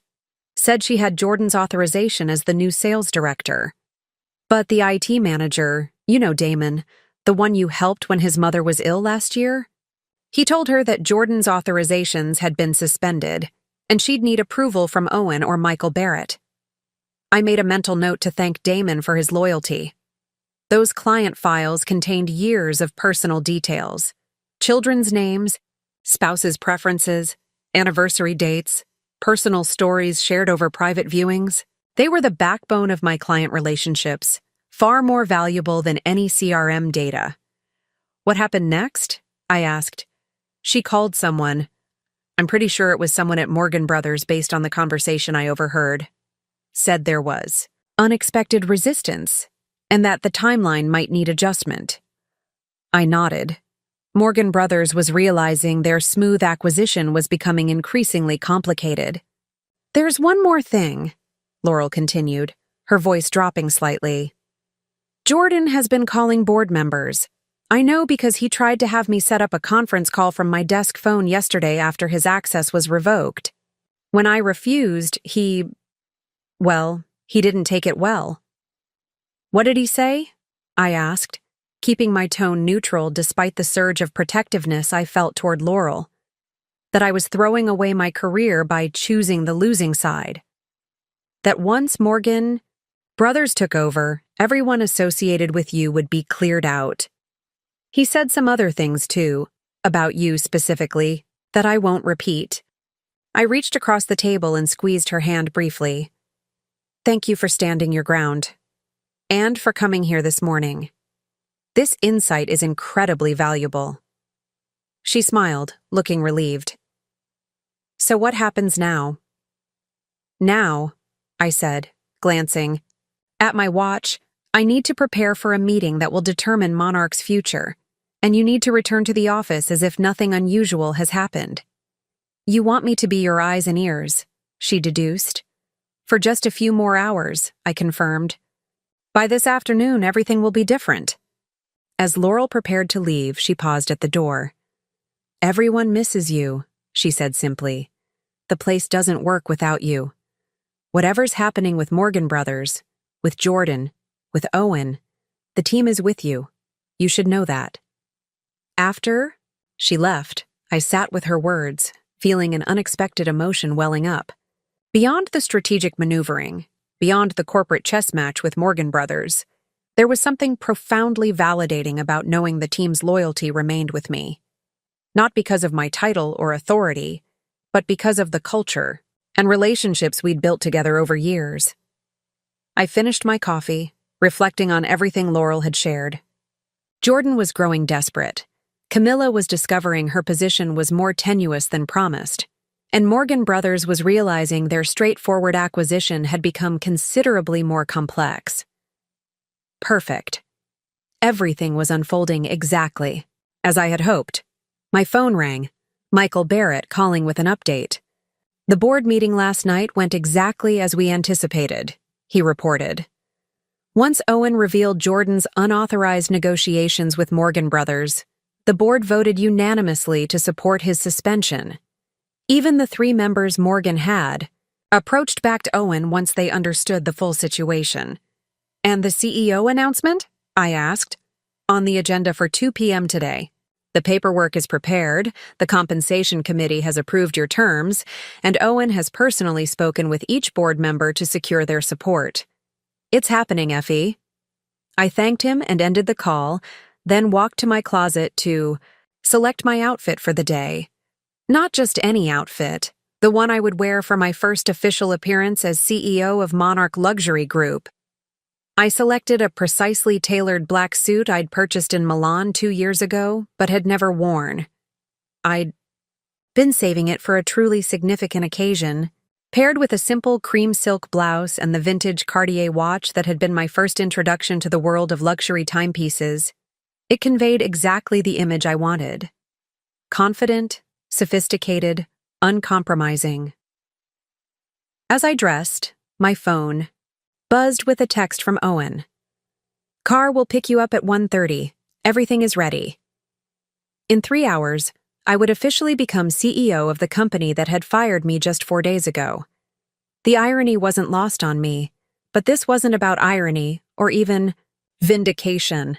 It was about finally claiming the position I had earned through years of dedication and results, the position Jordan had tried to ensure I would never hold.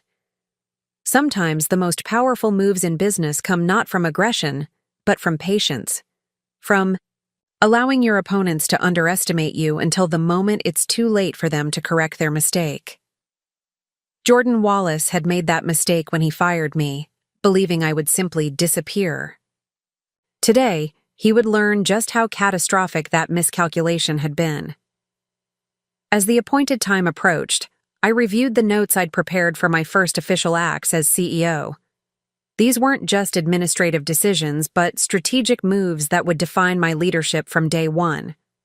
Each had been carefully calculated to stabilize Monarch, reassure key stakeholders, and decisively end Morgan Brothers' acquisition attempt. At precisely 1:30 p.m., my doorman called to announce that a car was waiting. When I stepped outside, I was surprised to find Owen himself in the back seat of the Monarch executive car, a rare gesture that signaled the importance of today's transition. Effie, he greeted me warmly as I slid into the leather seat beside him. Ready for this? More than ready, I replied with quiet confidence. As the car pulled into traffic, Owen handed me a leather portfolio embossed with Monarch's crown logo. The latest financial reports, client statements, and market analyses you requested. And this, he added, extracting a sealed envelope. Just arrived from Morgan Brothers. I raised an eyebrow. They're persistent. Aggressively so, Owen agreed. This is their formal acquisition offer, delivered to the board this morning. $245 million, contingent on immediate acceptance and an expedited due diligence process. I whistled softly. The number was substantially higher than Monarch's last valuation, a testament to how badly Morgan Brothers wanted the company.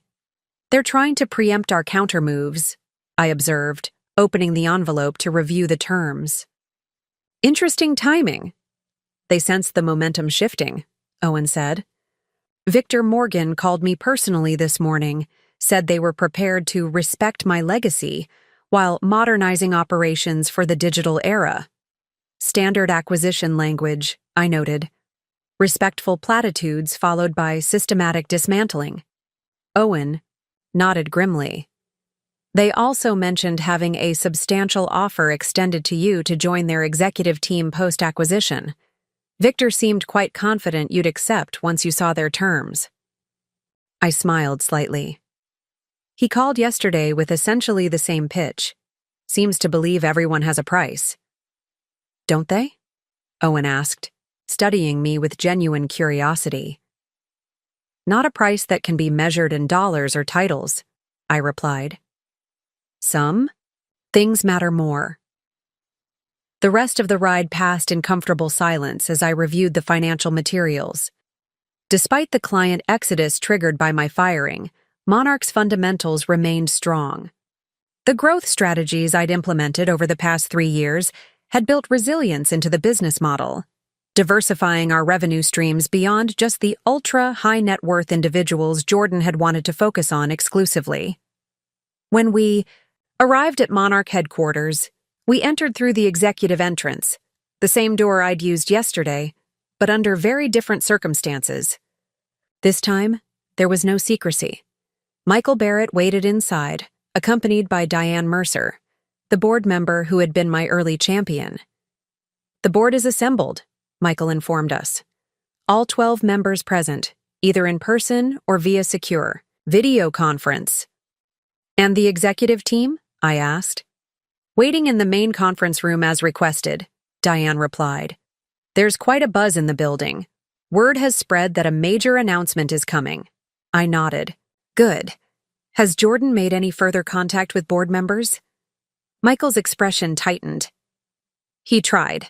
3 separate calls this morning, all rejected.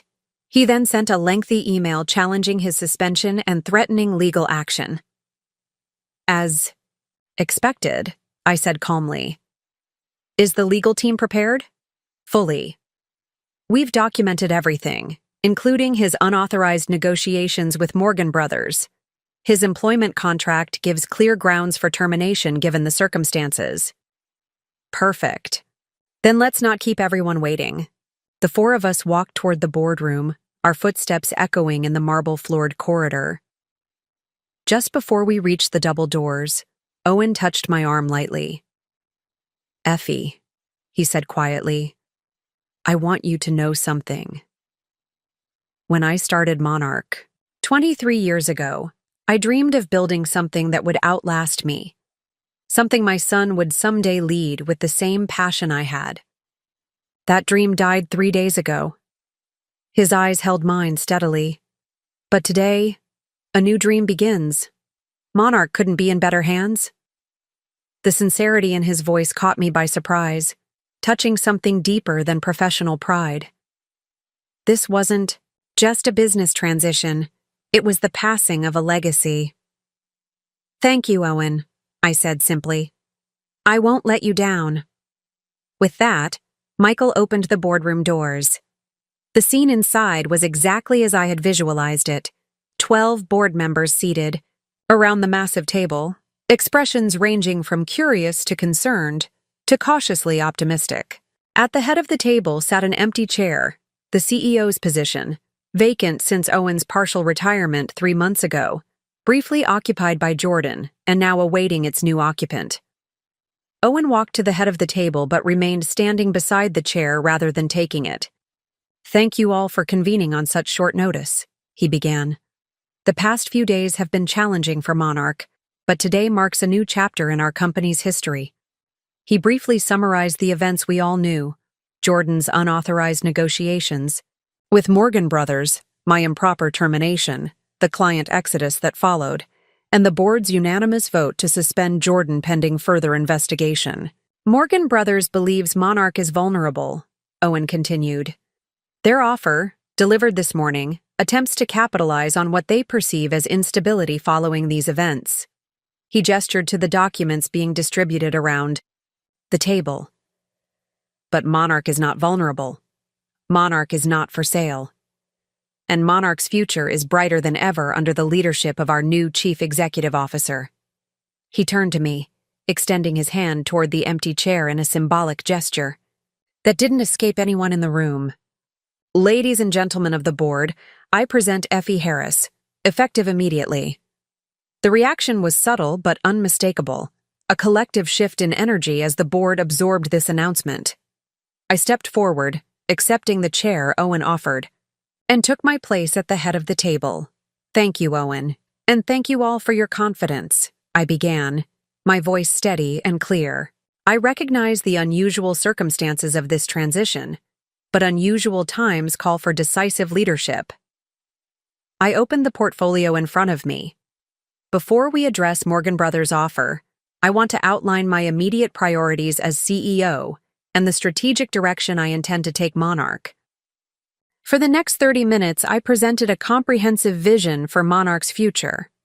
Not just damage control for the current crisis, but a bold expansion of the growth strategies I'd implemented as sales director. I detailed plans for digital, transformation, client experience enhancement, targeted market expansion, and operational efficiencies that would increase profitability without sacrificing quality or service. As I spoke, I watched the board members' expressions shift from cautious evaluation to active engagement. Even the three who had initially been approached by Morgan Brothers were leaning forward, asking thoughtful questions about implementation timelines and resource allocation. Now, regarding Morgan Brothers' offer, I continued, turning to the final page in my presentation. I recommend we respond with a simple, unambiguous statement. Monarch Luxury Group is not for sale at any price. We are committed to remaining independent and continuing our legacy of excellence. Bernard Franklin, our longest-serving board member, cleared his throat. While I appreciate your confidence, Ms. Harris, $245 million is a substantial offer. Our fiduciary duty requires we at least consider. With respect, Bernard, I interrupted gently. That duty also requires us to consider Monarch's long-term value, not just immediate returns. Based on the growth projections I've outlined, Monarch's valuation could reach $400 million within 3 years. Morgan Brothers isn't offering a premium. They're attempting to acquire us at a discount before we reach our full potential. The room fell silent as the board considered my words. Furthermore, I added, I've already secured commitments from our top 20 clients to not only remain with Monarch, but to increase their annual spending under my leadership. That alone represents $35 million in guaranteed revenue for the coming year. Bernard's eyebrows rose. You've secured these commitments already? I nodded. Relationships matter in luxury retail. These clients aren't loyal to a brand. They're loyal to people they trust. Morgan Brothers fundamentally misunderstands this, which is precisely why their acquisition would ultimately destroy Monarch's value, not enhance it. The strategic negotiation was working. I could see the momentum building, the board aligning, behind my vision rather than Morgan Brothers' offer. The path forward was becoming clear to everyone in the room. The vote, when it came, was unanimous. Monarch would reject Morgan Brothers' offer and proceed with the strategic direction I had outlined. My position as CEO was confirmed with full board support, and Owen was formally appointed as Chairman Emeritus, a position that acknowledged his legacy while transferring operational control fully to me. As the board meeting concluded, I stood to address them one final time. Thank you for your trust, I said. Now, if you'll excuse me, I have an executive team waiting to meet their new CEO and a company to lead into its next chapter. The walk from the boardroom to the executive conference room where the management team waited felt symbolic, a journey from backroom negotiations to public leadership. Michael and Owen flanked me as we moved through the corridors, while Diane had gone ahead to ensure everyone was assembled. Are you nervous? Michael asked quietly as we approached the conference room. I considered the question honestly. No, I replied. This isn't about me or my feelings. It's about what Monarch needs right now. Owen nodded approvingly. That's why you're the right person for this job. When we reached the glass doors of the conference room, I paused for a moment, taking in the scene. The entire executive team was gathered, department heads, regional directors, and senior managers. About 20 people in total.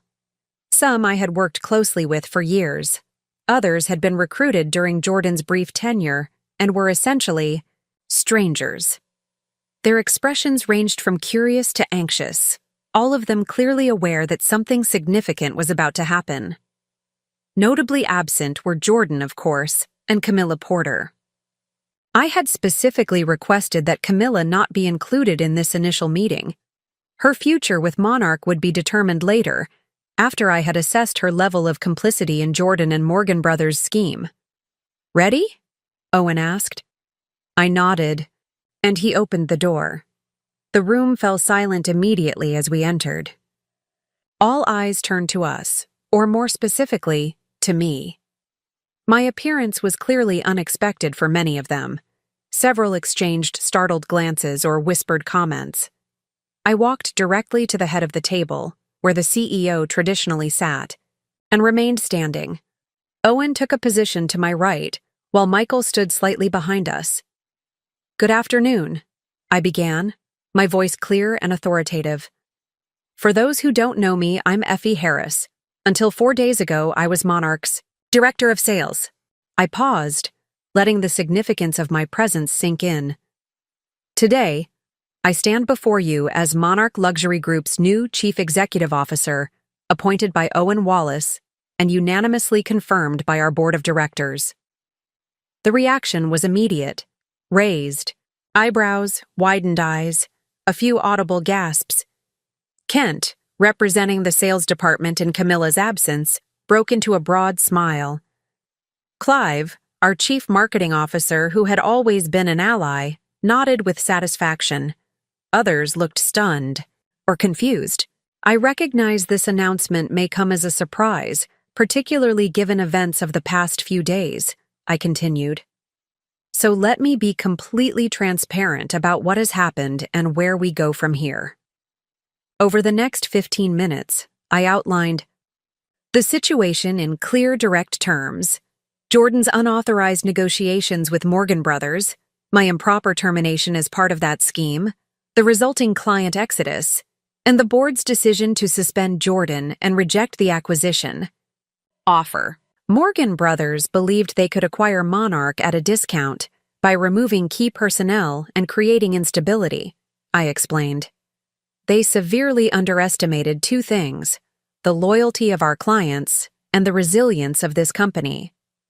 I moved around the table as I spoke, making eye contact with each executive. Some of you worked closely with me before my departure. Others know me only by reputation. But all of you need to understand this. My appointment isn't about reversing Jordan's decision to fire me. It's about securing Monarch's future as an independent, thriving luxury brand. I returned to the head of the table and finally took my seat, a deliberate signal that the formal announcement was complete and we were moving to operational matters. Now, we have work to do. In the past 4 days, we've lost significant client relationships and market confidence. My priority is to stabilize the company immediately and then return to growth. Here's how we're going to do it. I laid out a clear action plan for the next 72 hours. Client outreach protocols, communication strategies, operational adjustments, and financial measures to weather the temporary disruption. Each department had received specific directives tailored to their area of responsibility. "Questions?" I asked when I had finished. After a moment of silence, Dina from Finance raised her hand. "What about Camilla Porter? She's been operating as sales director since your departure." I nodded, appreciating the direct question. "Ms. Porter's role is under review. For now, Kent will serve as acting sales director, reporting directly to me." I turned to Kent.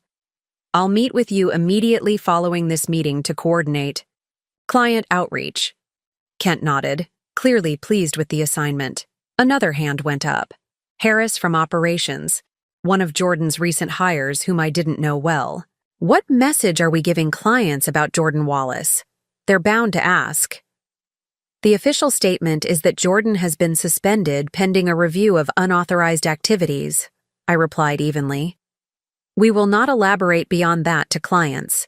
This is an internal matter, and we will handle it with appropriate discretion. I scanned the room, noting the mixture of reactions, most supportive or neutral, a few still processing the dramatic shift in leadership.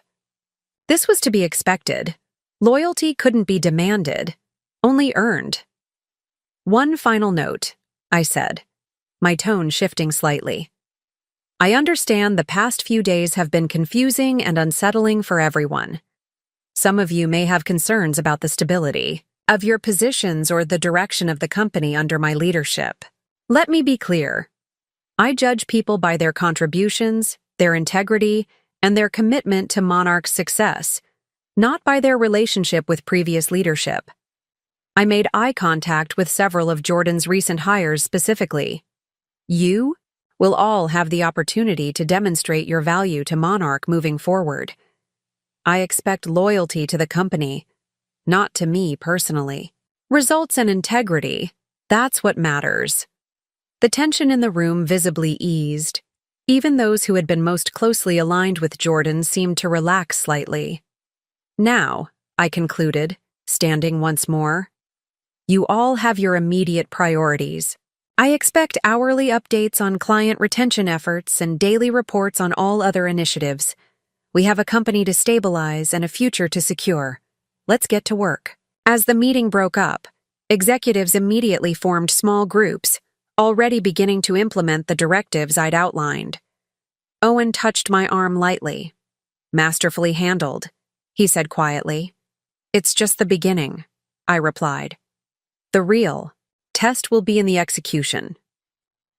Michael approached with a tablet displaying my schedule for the remainder of the day, a carefully orchestrated sequence of meetings, calls, and media interviews designed to announce my appointment to the world and begin rebuilding market confidence in Monarch.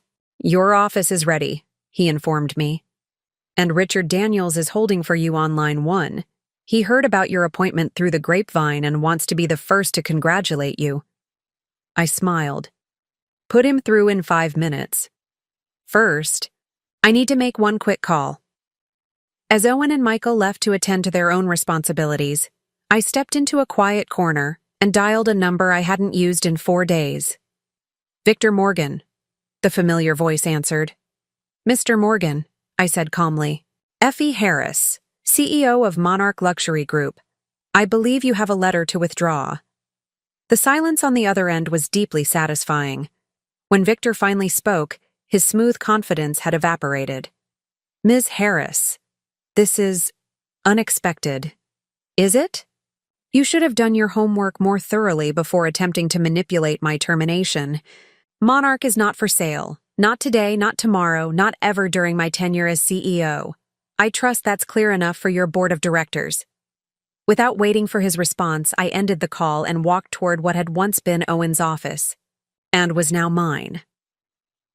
My calculated return to Monarch wasn't just about reclaiming a position or exacting justice for wrongful termination. It was about protecting something valuable, something worth fighting for. A company built on relationships, expertise, and integrity, not just profit margins and acquisition targets. As I stepped into the CEO's office for the first time, I felt a profound sense of rightness. This was where I belonged, not because Jordan had fired me, but because I had earned it through years of dedication and results. Sometimes being underestimated is the greatest advantage of all. The next 48. Ours were a masterclass in crisis management and leadership transition. I operated on minimal sleep, fueled by purpose, and the knowledge that these critical early days would define my tenure as CEO. My first call as chief executive had been to Richard Daniels, our highest value client. His delight at my appointment was immediate and genuine. Finally, someone with sense is running that place, he'd declared. Owen should have done this years ago, instead of trying to force his son into a role he wasn't suited for. I appreciate your confidence, Richard, I'd replied. I understand you've been considering a significant anniversary purchase. We were, he confirmed. Nearly $2 million for Teresa's 25th anniversary. But when you left, we put those plans on hold. I'd like to personally handle your selection, I offered. In fact, I have several pieces arriving from Geneva next week that might be perfect. Pieces no other retailer in North America will have access to. By the end of the call, The Daniels $2 million purchase was back on track, with a private viewing scheduled for the following week. One call, one relationship restored, $2 million in revenue secured. This pattern repeated throughout that first day as I personally contacted our top 50 clients. By evening, we had reclaimed nearly $12 million in immediate sales that had been jeopardized by my termination, with commitments for another $20 million in annual recurring business. The second day brought new challenges. News of my appointment had broken in the luxury retail press, with headlines ranging from unprecedented executive reversal at Monarch to Harris's remarkable return from fired to CEO in 4 days. Business analysts were speculating about what the leadership change meant for Monarch's future, and competitors were watching closely for signs of instability they could exploit. I addressed these concerns head-on with a carefully orchestrated media strategy. Rather than hiding behind press releases or corporate communications, I gave 3 strategic interviews to Luxury Daily, The Wall Street Journal, and Women in Business magazine.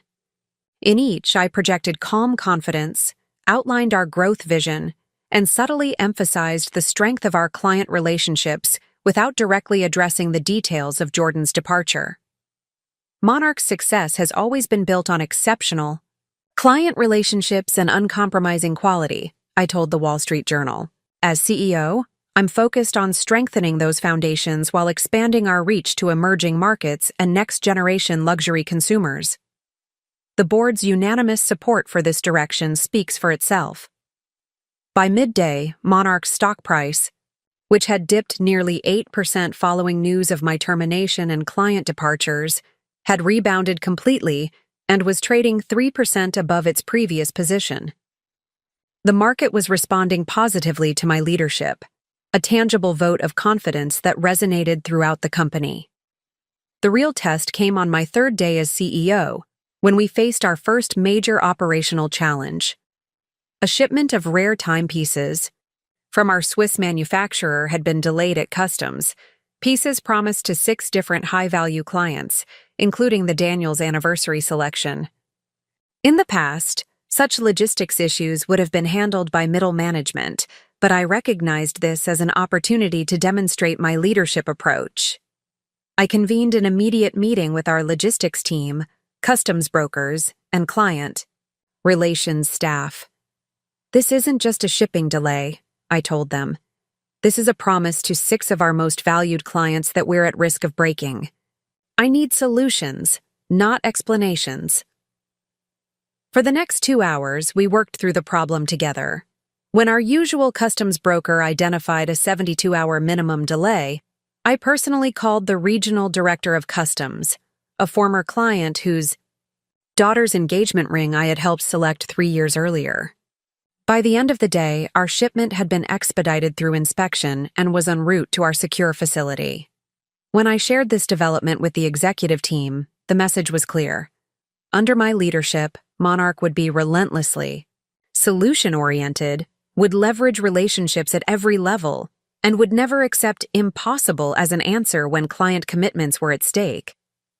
Kent, who had stepped seamlessly into his role as acting sales director, pulled me aside after the meeting.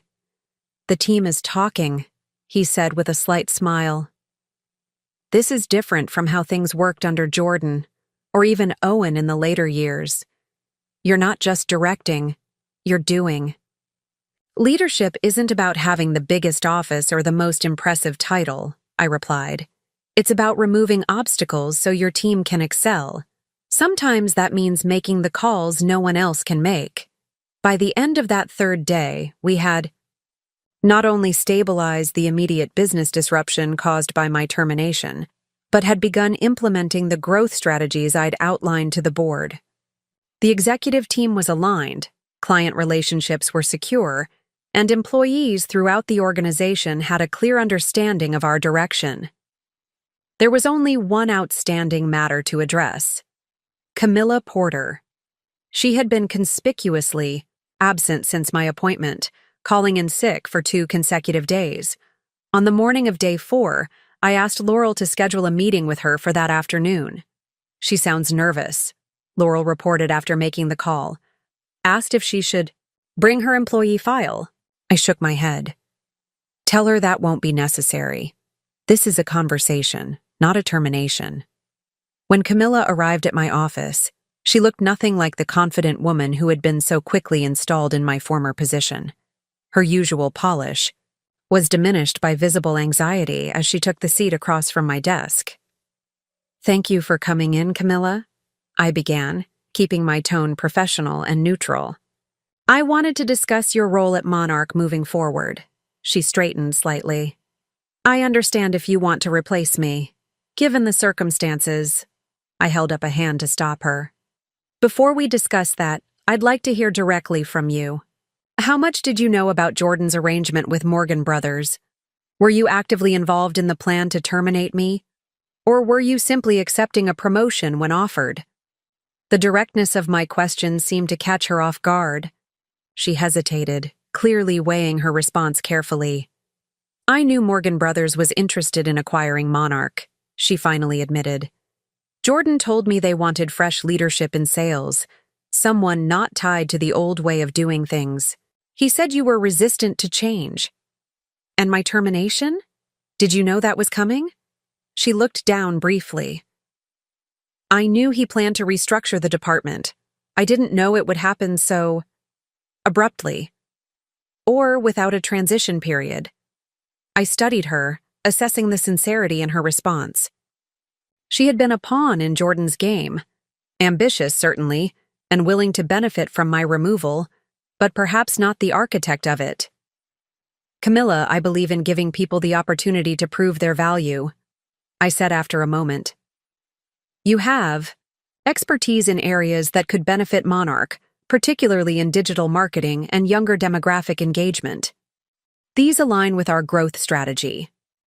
Her expression shifted from resignation to cautious hope.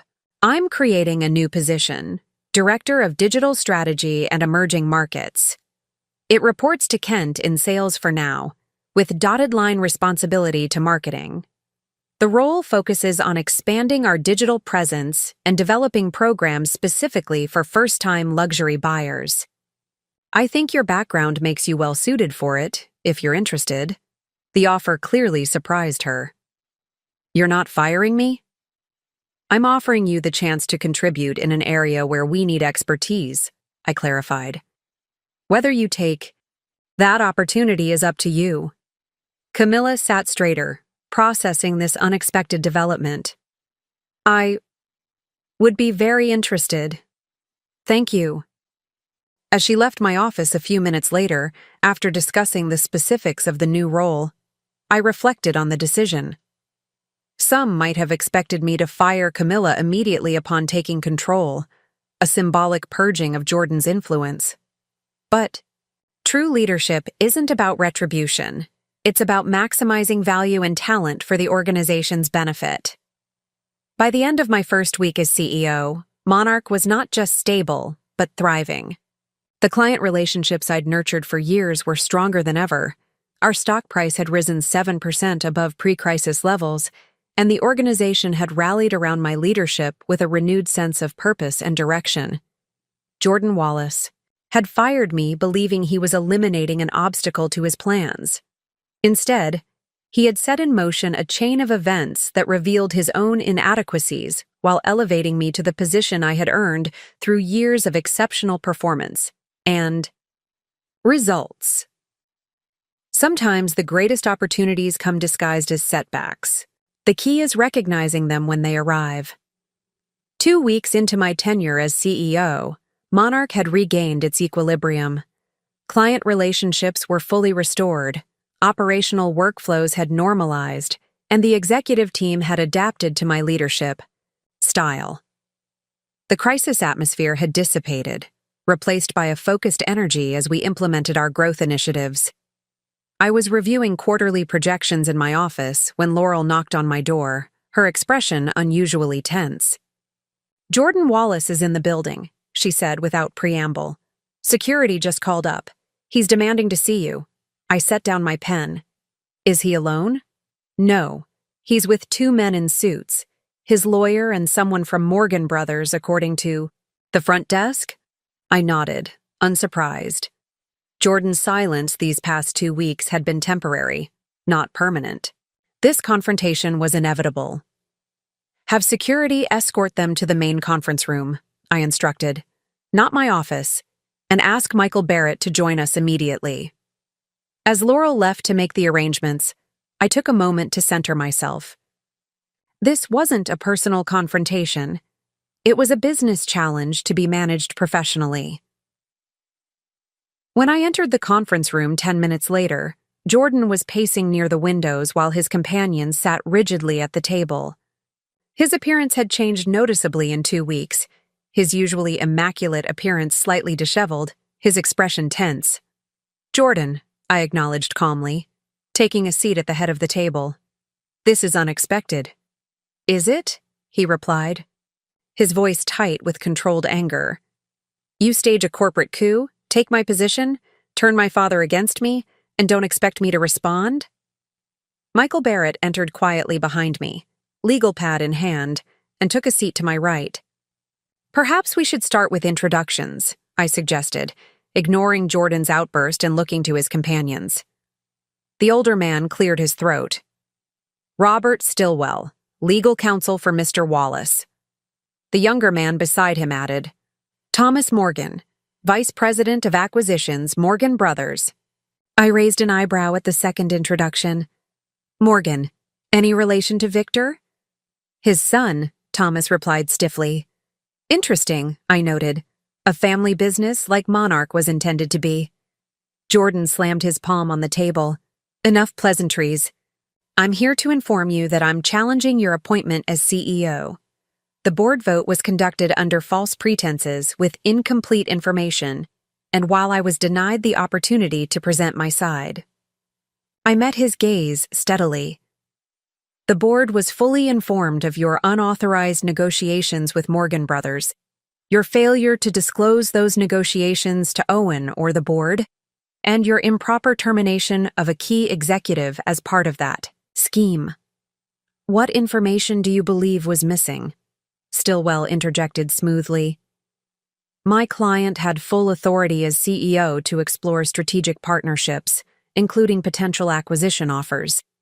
Nothing in his employment contract or corporate bylaws prevented such exploratory discussions."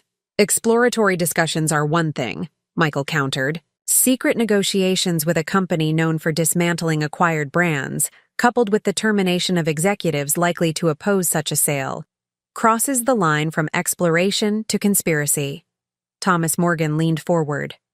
"Morgan Brothers made a generous offer for Monarch, $245 million, well above market valuation.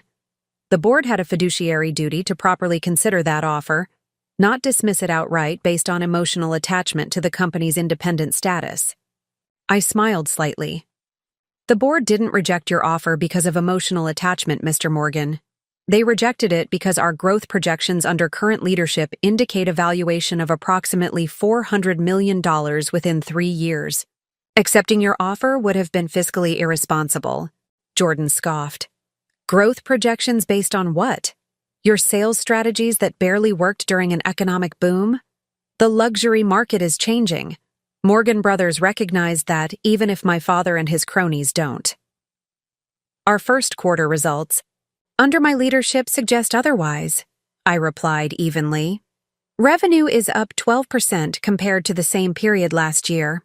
Client acquisition in the under 40 demographic has increased 23%. And our exclusive partnership with Maison Laurent, finalized yesterday, gives us distribution rights for their limited collection across North America." The mention of Maison Laurent caused a visible reaction from both Jordan and Thomas Morgan. The prestigious Swiss manufacturer was notoriously selective about their retail partners, and Monarch had been pursuing this relationship for years without success. "That's impossible," Jordan said. "I personally met with Laurent's CEO 3 months ago. They weren't interested. They weren't interested in partnering with someone planning to sell to Morgan Brothers," I corrected. Once we clarified our commitment to remaining independent and our plans for authentic brand growth rather than corporate consolidation, they were quite receptive. Thomas Morgan's expression darkened. This development clearly complicated their strategy. Regardless of recent developments, Stillwell continued, my client is prepared to pursue legal action challenging the board's decision and your appointment. We have documentation showing that Mr. Wallace was improperly denied due process during his suspension. Michael leaned forward. And we have documentation proving Mr. Wallace violated his fiduciary duties to Monarch, breached his employment contract, and attempted to orchestrate the sale of the company without proper disclosure or authorization. I suggest you consider carefully before pursuing litigation that would make all of this public record. The threat was clear. A legal battle would expose Jordan's actions to public scrutiny, potentially damaging his reputation beyond repair. Jordan, however, wasn't deterred. This isn't just about my position, he insisted, turning to me. This is about my birthright. My father built Monarch for me to lead, not for an employee to commandeer through manipulation and fear tactics. I met his gaze calmly. Monarch isn't a birthright, Jordan. It's a business, one that succeeds or fails based on leadership, strategy, and execution. Your father gave you the opportunity to prove yourself. The results speak for themselves. You turned him against me, Jordan accused, his composure slipping further. Decades of planning for succession, erased because you saw an opportunity to seize control during a moment of vulnerability.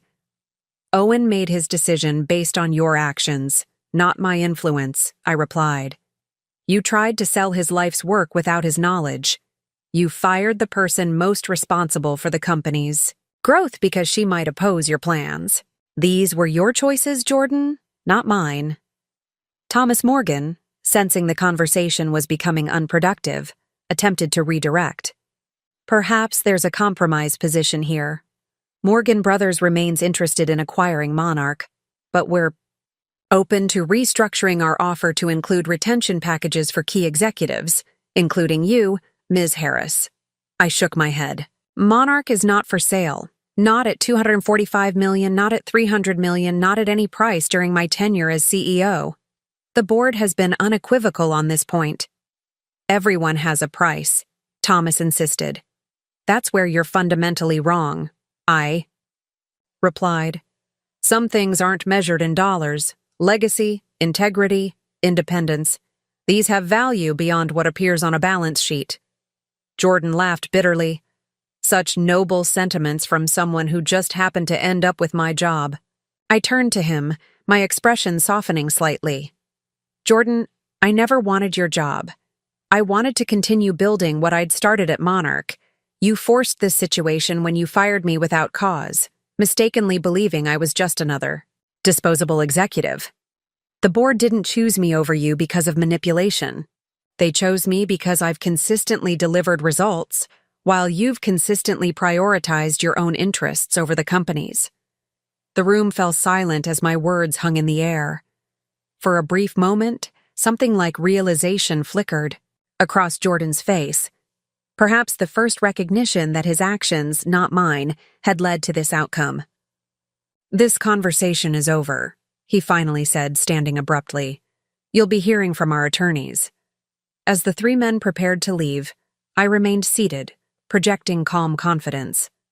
Before you pursue legal action, I suggest you review Monarch's performance data from the past 2 weeks compared to the 3 months under Jordan's leadership. The numbers tell a compelling story about who should be leading this company. After they departed, Michael turned to me with a raised eyebrow. That went about as expected. Indeed, I agreed.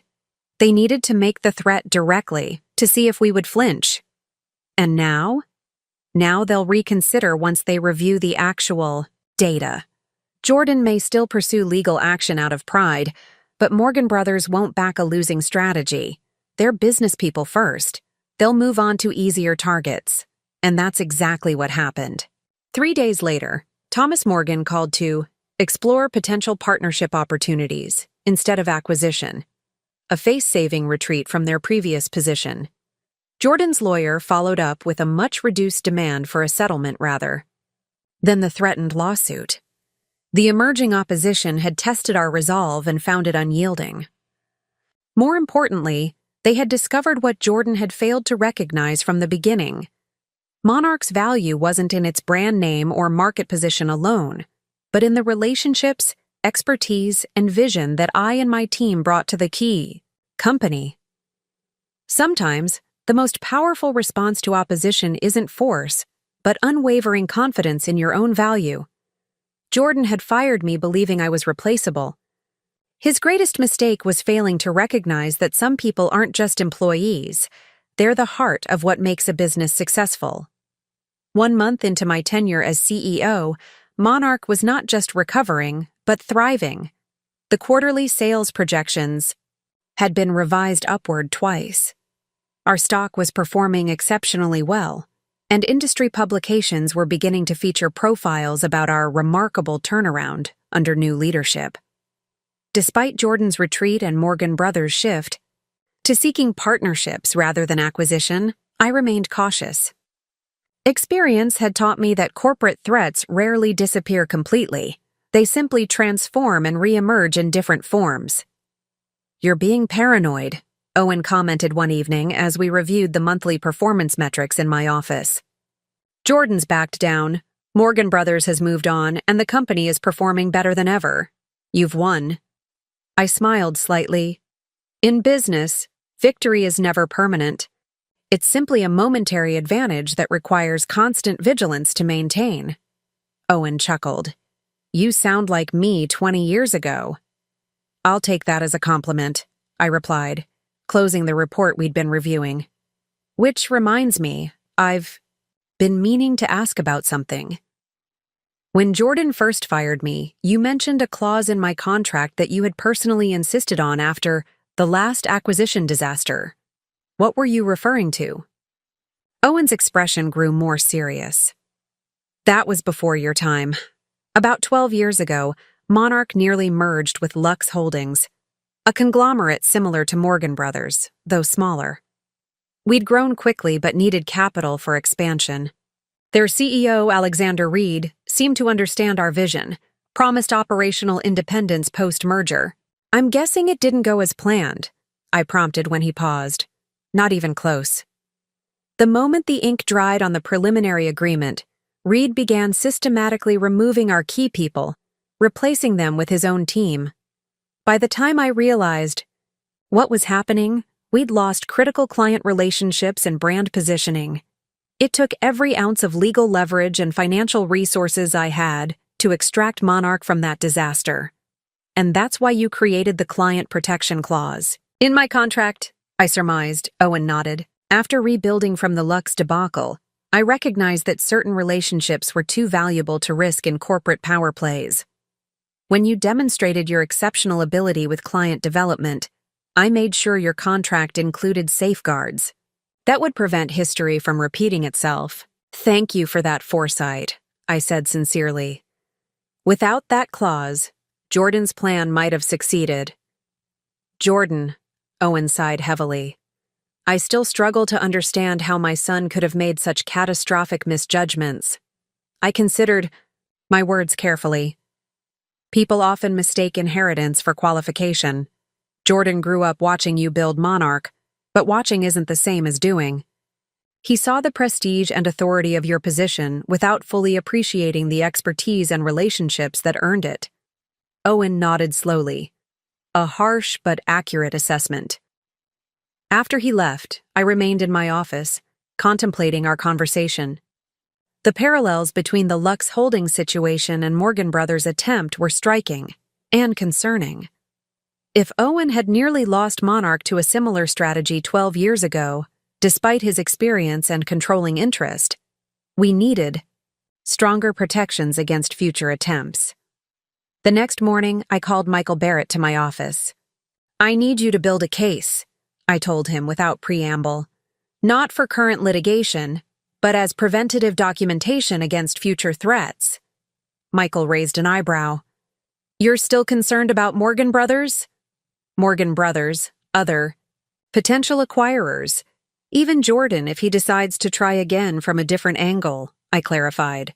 I want comprehensive documentation of the events surrounding my termination and reinstatement, the unauthorized negotiations with Morgan Brothers, and the subsequent performance improvements under my leadership. I outlined exactly what I wanted: sworn statements from key witnesses, financial records showing the client exodus after my termination and recovery after my return, emails and communications revealing Jordan's coordination with Morgan Brothers, and detailed performance comparisons between his brief leadership and mine. This seems extremely thorough for a threat that appears to have subsided, Michael observed. Consider it insurance, I replied. If Jordan or Morgan Brothers ever attempt to challenge my leadership again, I want irrefutable evidence of both their previous misconduct and my value to Monarch. Michael nodded, understanding dawning in his expression. You're building a case not just against past actions, but against potential future challenges. Precisely. In business, as in chess, the best players think several moves ahead. Over the next 2 weeks, Michael and his team quietly compiled the documentation I'd requested. Laurel assisted by organizing key communications and meeting notes from the critical period. Kent provided detailed client feedback and sales data demonstrating the direct correlation between my leadership and Monarch's revenue performance. The resulting file was comprehensive and damning, a meticulous record of Jordan's failed leadership, his coordination with Morgan Brothers to sell the company against Owen's wishes, and the concrete value I had brought to Monarch throughout my tenure. When Michael presented the completed documentation, bound in a discreet black portfolio, I didn't immediately file it away. Instead, I reviewed it thoroughly, ensuring every assertion was backed by concrete evidence, every claim supported by verifiable data. This is exceptional work, I told Michael after finishing my review. Exactly what I needed. May I ask what you plan to do with it? He inquired. Nothing, hopefully, I replied. It's not meant for use unless absolutely necessary. Think of it as a dead man switch, protection that only activates if someone attempts to repeat past mistakes. I secured the portfolio in my private safe, alongside my original employment contract with its crucial client protection clause. Together, they represented both the history of attempts to undermine my position and the safeguards against future challenges. Later that week, I received an unexpected message from Clive in marketing. A financial blog was preparing to publish an article about Jordan's ouster from Monarch, focusing on the attempted Morgan Brothers acquisition and my rapid elevation to CEO. The reporter was seeking comment before publication. This was precisely the type of situation the documentation would help address. Rather than issuing a standard no comment or vague corporate statement, I decided on a different approach. I invited the reporter to Monarch headquarters for an exclusive interview, offering unprecedented access on one condition: complete factual accuracy about the transition of leadership. The interview took place in our main showroom rather than my office, a deliberate choice to emphasize Monarch's products and future rather than corporate politics. For 90 minutes, I answered the reporter's questions with measured candor, neither concealing Jordan's actions nor overemphasizing my own role. The situation was unfortunate, but ultimately straightforward, I explained. Leadership decisions must be based on performance and results, not family connections. When presented with clear evidence that Monarch was being positioned for sale without proper authorization, the board took appropriate action to protect the company's independence and future growth. When asked about my relationship with Owen and his decision to appoint me as CEO, I was equally measured. Owen Wallace built Monarch through vision and determination. When faced with challenges to that legacy, he made the difficult but necessary decision to prioritize the company's well-being over family sentiment. That requires exceptional courage. The resulting article, published a week later, was remarkably balanced. While it outlined the facts of Jordan's removal and my appointment, It focused primarily on Monarch's subsequent performance improvements and strategic direction under my leadership. Jordan was mentioned but not vilified. The Morgan Brothers acquisition attempt was described as unsuccessful, rather than blocked. Most importantly, the article established a public record of events that aligned with our documented evidence, a narrative that would be difficult for Jordan or Morgan Brothers to challenge later without contradicting already published accounts. Building. This case wasn't about retaliation or dwelling on past conflicts. It was about protecting Monarch's future by ensuring that those who had once threatened its independence couldn't easily do so again. The strongest defense isn't always found in confrontation, but in careful preparation and strategic foresight. After all, as I had learned from my own experience, sometimes the most significant threats come not from obvious enemies, but from those who underestimate your value until it's too late for them to reclaim what they've lost. 6 months into my role as CEO, Monarch was preparing for our semi-annual board meeting, my first formal presentation of complete quarterly results since taking the position. The numbers were exceptional. Sales up 28% year-over-year, client retention at an all-time high of 97%, and 3 new showrooms opened in strategic markets. The evening before the board meeting, I received an unexpected call from Owen.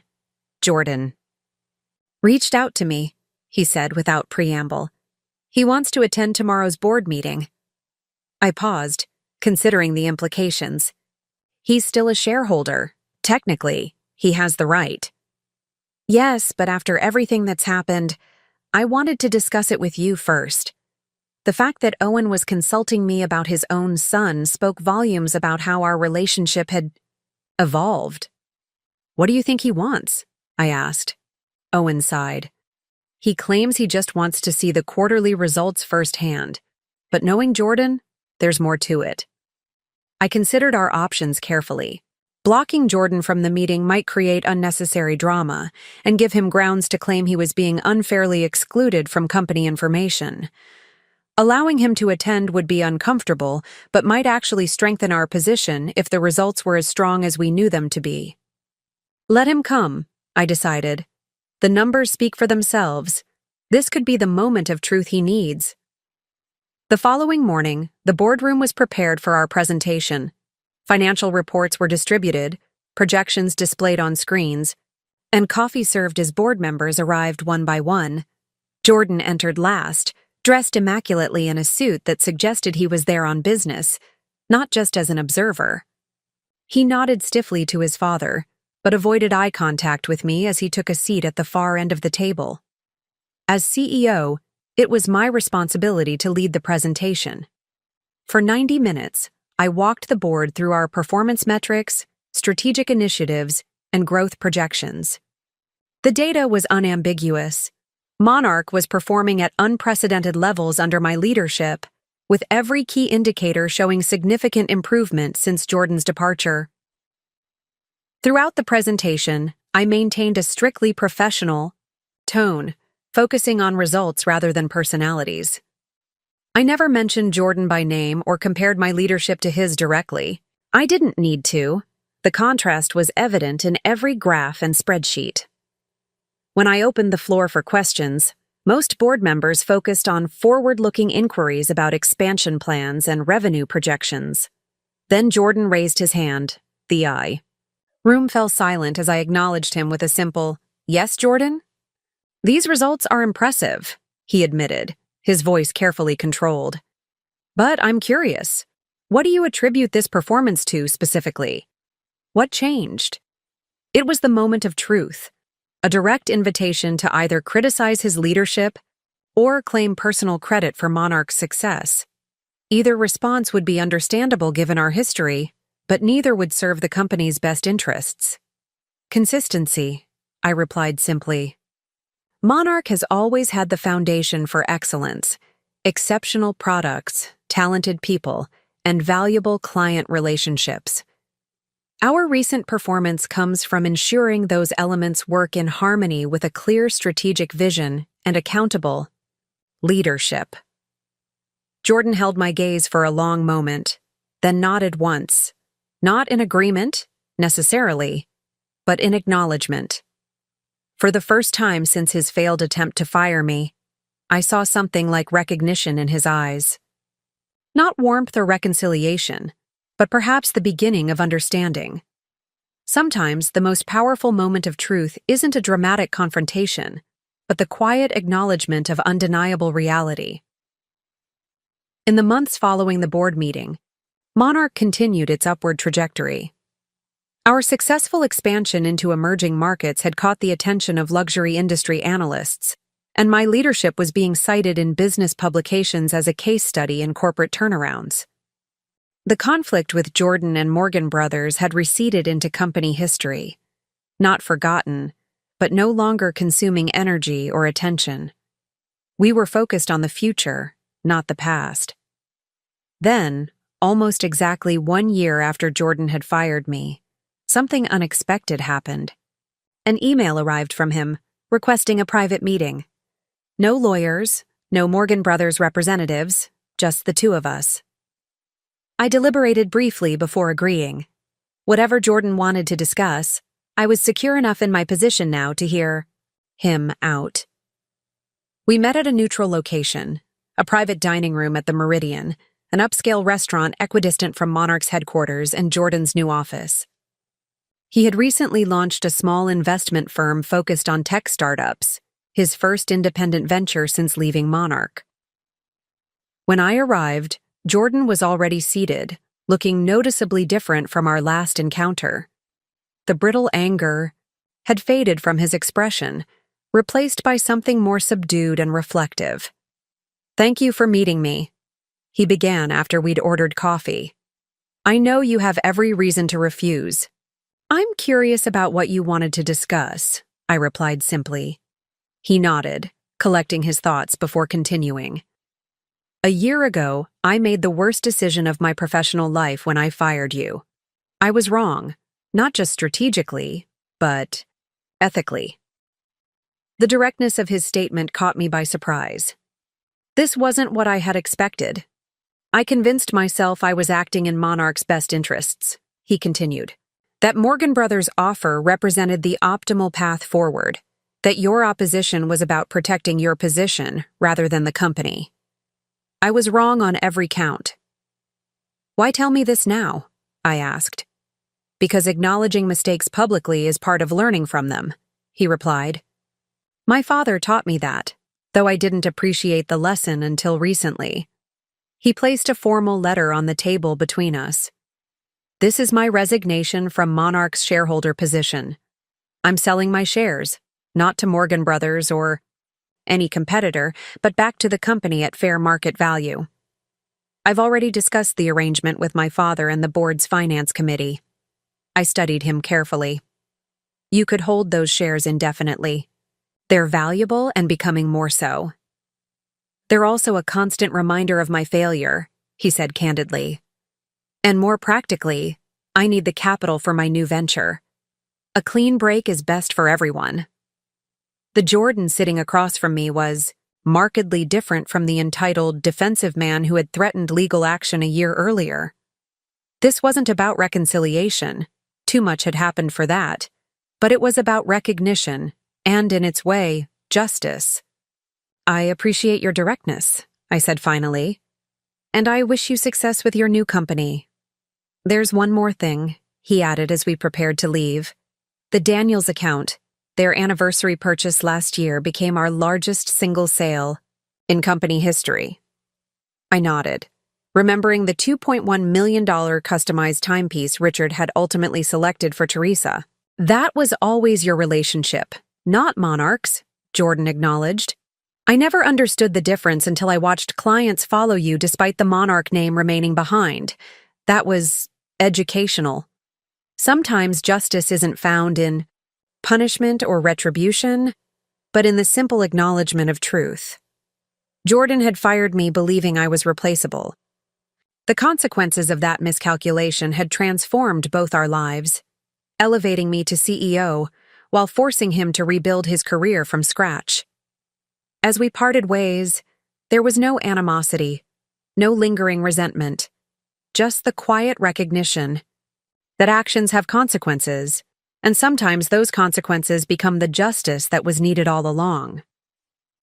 2 years to the day after Jordan fired me, I stood in Monarch's newest flagship location, a stunning 3-story showcase in the heart of San Francisco. The expansion represented everything we had accomplished since that pivotal moment when a simple termination set in motion events that transformed both Monarch and my own life. As I watched clients and industry representatives mingle during our grand opening, Laurel appeared at my side, tablet in hand as always. "Final numbers from Q4, she said, displaying the quarterly results we would be announcing the following week. "Another record-breaking period. The board is going to be very happy." I smiled, scanning the impressive figures. Under my leadership, Monarch had nearly tripled in value, expanded to 12 locations globally, and established itself as the premier luxury timepiece retailer in North America. The $245 million that Morgan Brothers had offered now seemed almost laughably inadequate compared to our current valuation. "Have you seen the Wall Street Journal profile?" Laurel asked, switching screens to show me the business section. "They're calling you luxury retail's turnaround specialist." The photo turned out well. I skimmed the article, noting how it highlighted our growth metrics and strategic innovations without dwelling on the dramatic circumstances of my appointment. The past was becoming exactly what it should be: context rather than focus. "Owen's looking for you," Laurel added. "I think he wants to make the toast soon." I nodded, scanning the room for our chairman emeritus. At 70, Owen had fully embraced his reduced role, focusing on mentorship and industry relationships while I handled day-to-day operations. Our partnership had evolved into something neither of us could have anticipated, but that served Monarch perfectly. I found him near the central display case, deep in conversation with Richard and Teresa Daniels, still our most valuable clients and now personal friends. "Ah, Effie," Owen called as I approached. "Perfect timing." Richard was just saying this location might convince him to split his purchases between New York and San Francisco. "Only if Effie personally handles the selections," Richard clarified with a warm smile. "Some things shouldn't change, even with expansion." "Some things won't," I assured him, "no matter how much we grow." As Owen prepared to make his official toast to celebrate the new location, I took a moment to reflect on the journey. 2 years ago, I had been stunned and humiliated, standing in a Manhattan showroom as Jordan dismissed me without a second thought. Today, I led a thriving global company, had implemented the vision I always knew was possible, and had proven definitively that my value had never been tied to a title or position. The true evolution hadn't been in Monarch's impressive metrics or market position, but in my own understanding of my worth. I no longer needed external validation. I had built something that spoke for itself. Owen raised his glass, drawing everyone's attention. To new beginnings, continued excellence, and the leadership that made both possible. As glasses clinked and conversations resumed, Kent approached with a knowing smile. "Hard to believe it all started with you getting fired," he said quietly. I returned his smile. "Sometimes the end is just the beginning in disguise." That was the greatest lesson of this entire experience. Careers, like lives, aren't defined by single moments of setback or triumph, but by how we respond to them. Jordan firing me wasn't the end of my story. It was merely the catalyst for a new chapter that proved to be more successful than either of us could have imagined. Sometimes, when someone underestimates your value, they give you the perfect opportunity to demonstrate just how wrong they were, and there's no sweeter success than that. Up next, you've got 2 more standout stories right on your screen. If this one hit the mark, you won't want to pass these up. Just click and check them out. And don't forget to subscribe and turn on the notification bell so you don't miss any upload from us.